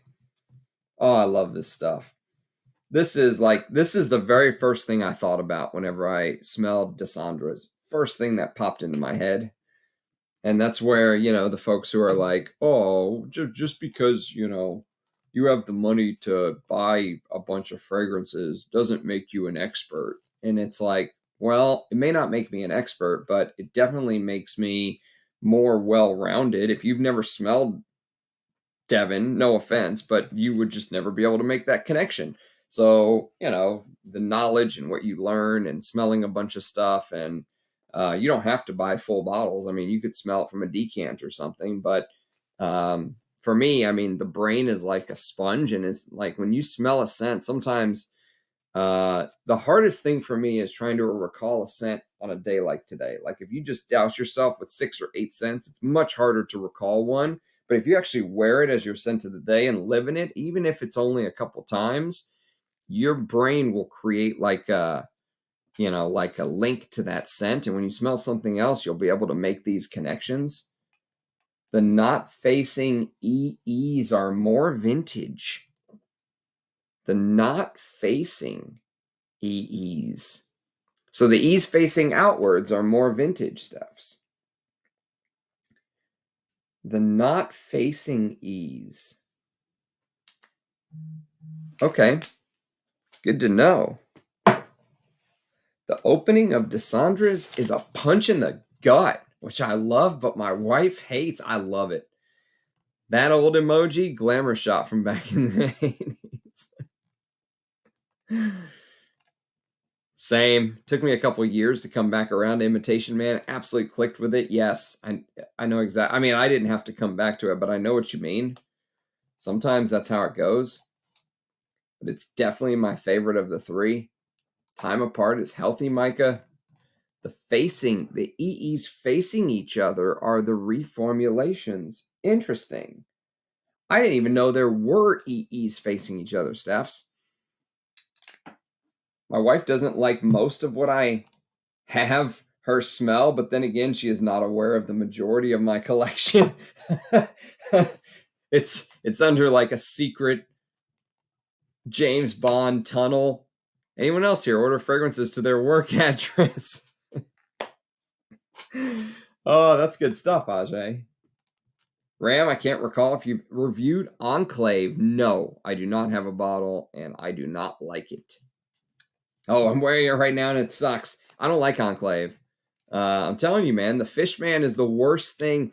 Amouage just, I mean, it's almost it's almost mind numbing the error of what they did bringing that guy in. No offense. I mean, I'm sure he's a nice guy, but he's no Christopher Chong.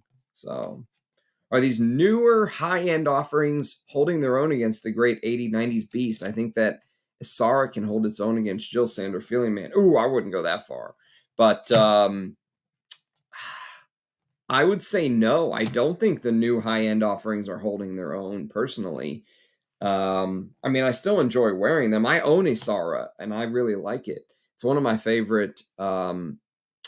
It is one of my favorite fragrances from Dusita, but I I don't think they're holding their own. Even the high end stuff, I think is I think it is just not able to hold a candle to what was out there in the 70s, 80s, not even early 90s. I like Meander though. I need to honestly I need to revisit both. I need to just get enough of a sample to where I can do a video on each one for the channel. Prefer Sander Man Pure. Yes, that is on my wish list. Man Pure from 1981 or whatever it is. Yes, I have a video on that on the channel, and it's a great fragrance. What did I smell recently that reminded me of that? Oh, I remember exactly what it was. But I don't remember where I put it. One of the problems with having a big collection. Shit. Where did I put it? Where did it go? Huh.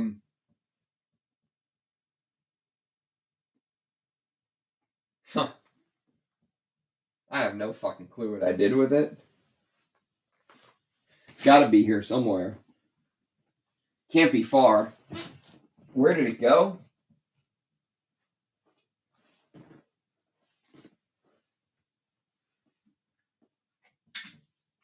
God, that's kind of embarrassing. It's kind of embarrassing that the collection is so big. I literally lost a bottle, and I don't know where I put it.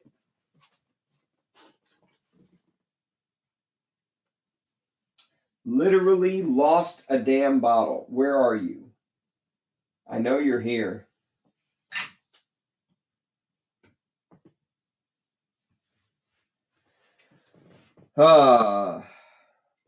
Well, I'll show you the box because it's still sitting here, but I'm a little bit upset.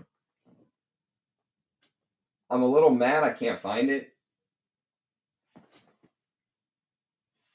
It's got to be here. Like, I'm probably looking right at it.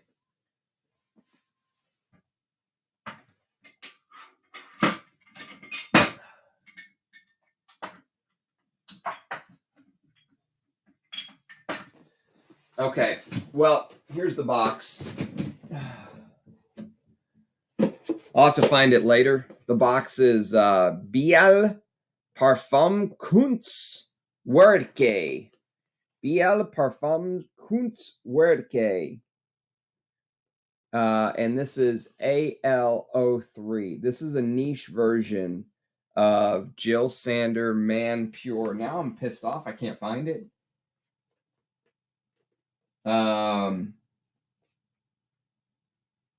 Rich Mitch is looking like a genius for splitting up his collection between summer and spring and fall and winter right now. Because I literally don't know where this fragrance went. I stuck it somewhere here, and because it's a new fragrance I just got from Galen.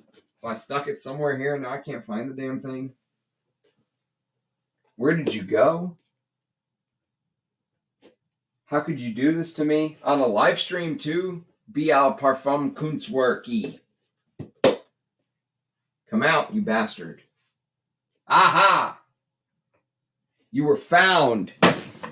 You were found. Never let a fragrance defeat you. But yes, this is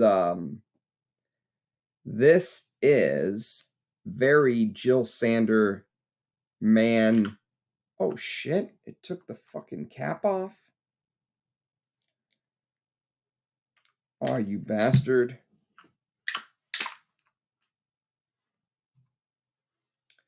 Took the whatchamacallit off. Okay. But yes, very good. If you like that style, which I do, I absolutely do.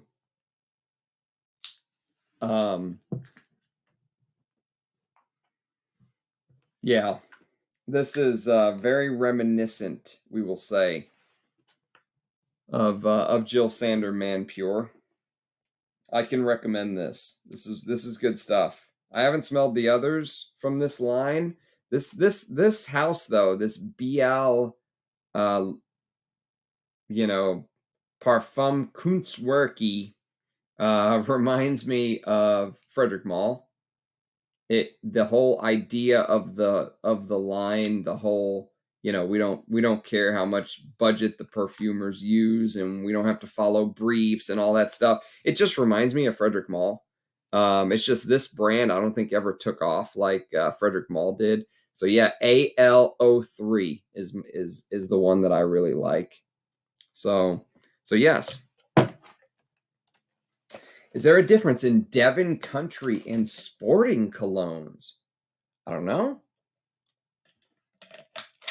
I've never smelled Devon sporting cologne. Is that the older Jill Sander? Yes, it's the one from 1981, I think, or 83.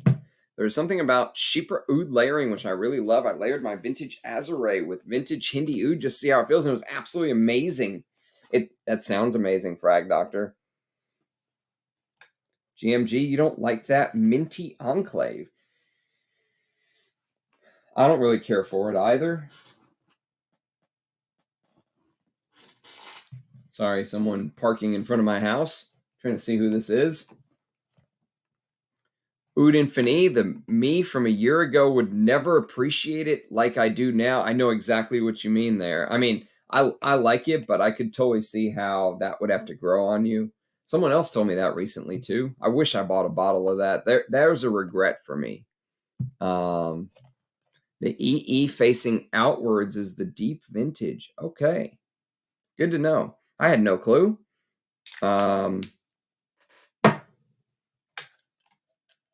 Dave B. Meander is pretty pleasing, just not amouage worthy. Agree. It's not an amouage.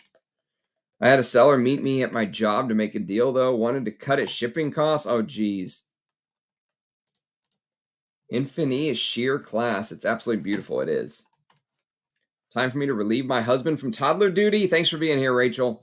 Congrats on getting the Indonesian Oud. Good night. Bye, Rachel.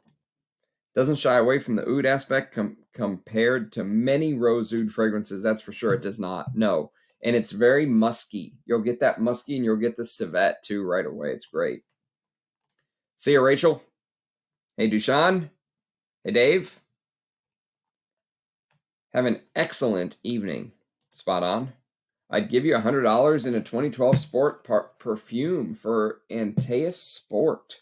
I already have 2012 Sport. I already have 2012 Sauvage Dunk, but you might have to add an extra 0 to that package, my friend. Do you mind asking me what size of your Escada Pour Homme? It's 40 mils, and I paid like $50 for this. I didn't pay much for it. Yeah, it's only a 40 mil, but I got it years ago. So who knows what these would go for now. The bottle is identical to Biagiotti Uomo. I love Biagiotti Uomo. I think it's very underrated. This is a very underrated masculine scent from the 80s. Fantastic. Italian, Fougere, leathery. Thinking about buying Jickie next. Or Givenchy Gentleman. I mean, 2 of the all-time greats. You can't go wrong. I have a feeling Salmon's strategy is going to Parfum de Marly in standard line while keeping the Amouage Heritage in library. Both silver and Royal Tobacco are extremely good to me. I would be okay with it. Yeah, I liked Royal Tobacco too. I didn't buy a bottle, but I liked it. And I like Silver Oud enough to buy a bottle. I really like it, but I can't say I like it much from Mr. Salmon. It sucks because it's probably my favorite house. It was my favorite house too at one point. Is that Thamine now? I need to try some of those Thamines. I've never smelled them. There's a frag called Luban Rouge that is like Man Pure, but even better. Even better? I don't know about that, Tripler. I'd be shocked if it was better than Man Pure. Man Pure is really good. I'm here until you decide to tap out. Thanks for being here, Glitch. I appreciate you guys staying with me. Hell, we're going on 3 hours. My voice is starting to give out, though, so I might have to jet. Plus, I want to run before it rains on me, and I need to get out of these dress clothes. The Roja purple is wearing on me. Serge Luton was a good wreck for the Ram. Which Serge? Jeremy is trolling who? Do you feel similarities between Santal Galore and Chergui? No. I want to try Samsara. Yes. That's one of the best sandalwoods of all time. Yeah, thanks for being here. It's very hard to describe. It's herbal antioxidant. I think there's something strangely fresh about the castoreum they use. Like, it's there. You can tell it's there. You can tell it's that 80s leathery castoreum, but it doesn't have like the animalic bite of some of the other castoreums of that era, you know. I noticed that with other Jill Sander castoreums too. Yeah, it is strange antioxidant weirdness, but I love it. Hell no. Absolutely not. One of the biggest letdown houses, in my opinion. I've got some samples though, so I'll be doing some videos on some Fragrance Du Bois. So get ready for the claws to come out. Animalic floral. Eventually, you're going to need to categorize your perfume like a grocery store aisle. That's right. I do need some sort of a categorization strategy. My strategy is just to put it back in the same spot every time. So like I kind of know where it is. But when I get something new in, it throws the whole strategy off because I'm like, shit, where did it go? But yes, excited to have this. Thank you, Galen, by the way. He basically... I bought this from him, and he basically threw this in for free. So shout out to Galen. Very kind of him. Are there any standouts in the house of Les Indemodables? Yes. Yes, there are. My absolute favorite is Oriental Velours. Oriental Velours is my number one Les Indemodables. But I also like Vanille Havane. I just found it a little too sweet in the opening. I liked Vanille Havane. I liked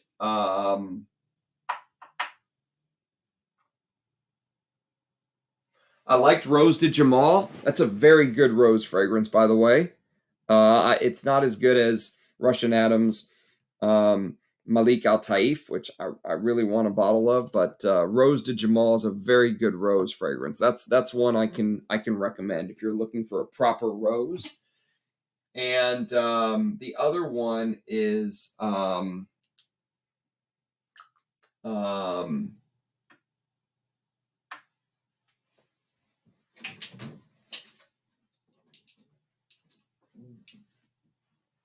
Ombre Supreme.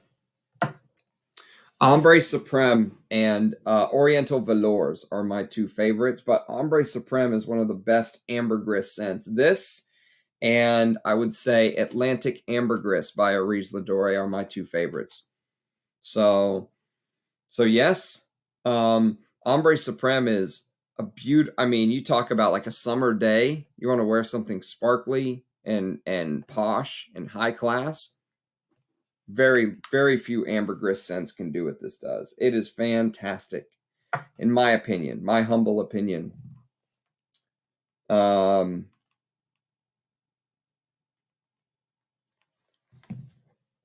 Big bottles of vintage Escada Parome are 400 plus. Oof, that hurts. Hey, Ram, been lurking for a while. Great to see you. You scored that collection. Thanks, Michael. Thanks for being here, man. I'll message you on IG. Gotta offload a bunch of stuff soon. Niche indie designer. Sell me that that Jill Sander dunk. Sell me that Jill Sander Man Pure. But I'm located in Italy. I have to throw out for very good oud at a good price. Al Haramain 50 years golden oud. I'm not a big fan of the House of Al Haramain, to be honest with you, Mike. I've never tried that one though, but I have backup bottles of all three. Man 2 is harder to describe. Herbal, floral, animalic, extremely dry. I'll take both Man Pure and Man 2 off your hands, Dunk. Struggling selling vintages here while new designers and niche sell like hotcakes. Insane. Just, it's Italy. There's so much good vintage in Italy, man. I pulled the trigger on Indonesian Oud. Great price, and it comes from RAM approved. Yes, you'll like it. Pen Ombre was also a good buy that I purchased on your recommendation. Ah, congrats. Yes, that's right. Let me know what you make of the Indonesian Oud. Miss Jefferson. Ombre Supreme is exquisite. It is. It really is. Just get Guerlain Heritage. Well, there are some differences, though, Dunk. This Guerlain Heritage doesn't have the sort of that boozy cognac note, but I know what you mean. It's definitely inspired by Heritage. Encens Mythique to Orient is my favorite. That's a good one, too. You're right. You're right. Can't argue with that. You bastard, Ajay. You bastard. You already beat me to Santal Galore. Let me have my Malik Al-Taif. Stoke, the Les Indemodables sample set is on its way to me. Darren Allen, too. Want to support some contemporary perfumers? You'll like them. They're both really good sampler sets. They're really good. You might find some you want full bottles of, Tripler. They claim they used oud aged 50 years. I don't know if I trust that house as much, though, Michael. That's just my guess. Maybe they do use oud aged 50 years. Maybe you're smelling a lot of patchouli. I don't know. They're not very transparent from what I've seen. Thanks for the Rex. Love to get my nose on Malik Al-Taif, but it's impossible to find. It is impossible. I mean, honestly, that's one that you may just have to pay the big money for and say, screw it, I want it. I'd take that Malik Al-Taif over giving Roja $500 or $700 nowadays for what he's doing any day of the week. you bastard. You bastard, Duncan. Write me later. Random question, alternatives to Oud Ispahan. Yes. Yes, Hugo Boss #1. Oh, the best honey. My favorite honey fragrance of all time. Alternatives to Oud Ispahan. Well, you could do something like you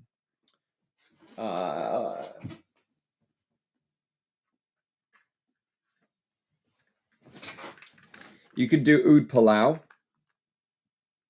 So Oud Palao is going to be a lot cheaper than Oud Ispahan. It's just as good. I think I like Oud Ispahan a little bit better, but Oud Palao does the job. I mean, you can see I put a pretty good dent in this decant. It's a good rose oud. You know, it's a really good designer rose oud. This probably smells the closest to Oud Palao, the Lao Oud, my friend, but I would, if you can find it for a good price like I did, and you want sort of a designer take on a really well done oud, this is like really surprisingly good. Floris's Leather Oud. This is a really good take on a oud.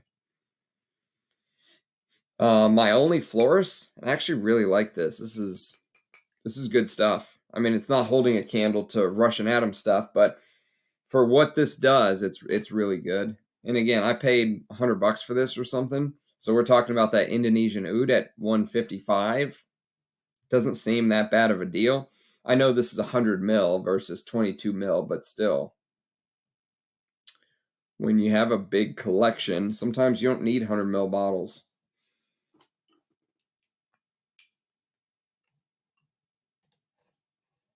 You have that. Yeah, I was okay in the top, but I really did feel like it fell apart in the base. That Gatsby is a fantastic honey too, like wearing it more than Boss Number One. Did you buy that off my recommendation, Tripler? It is amazing. I was gonna go try to find a bottle and there weren't any. There was like a couple of them floating around out there, and when I did that video on it, someone scooped them all up. The Italian market is very niche dominant. We have the largest amount of niche shops in Europe. Vintages are hard sells here. Man, I wish I could scoop some of those vintages off your hands. Of course, my friend. Lancome Oud Bouquet. I've never smelled that one. Never smelled that. I was surprisingly let down by Florist Leather Oud. I had high hopes for it. I liked it. Thought you didn't like the dry down of Florist Leather Oud. Oh, I mean, I like the fragrance. The dry down, I wish it.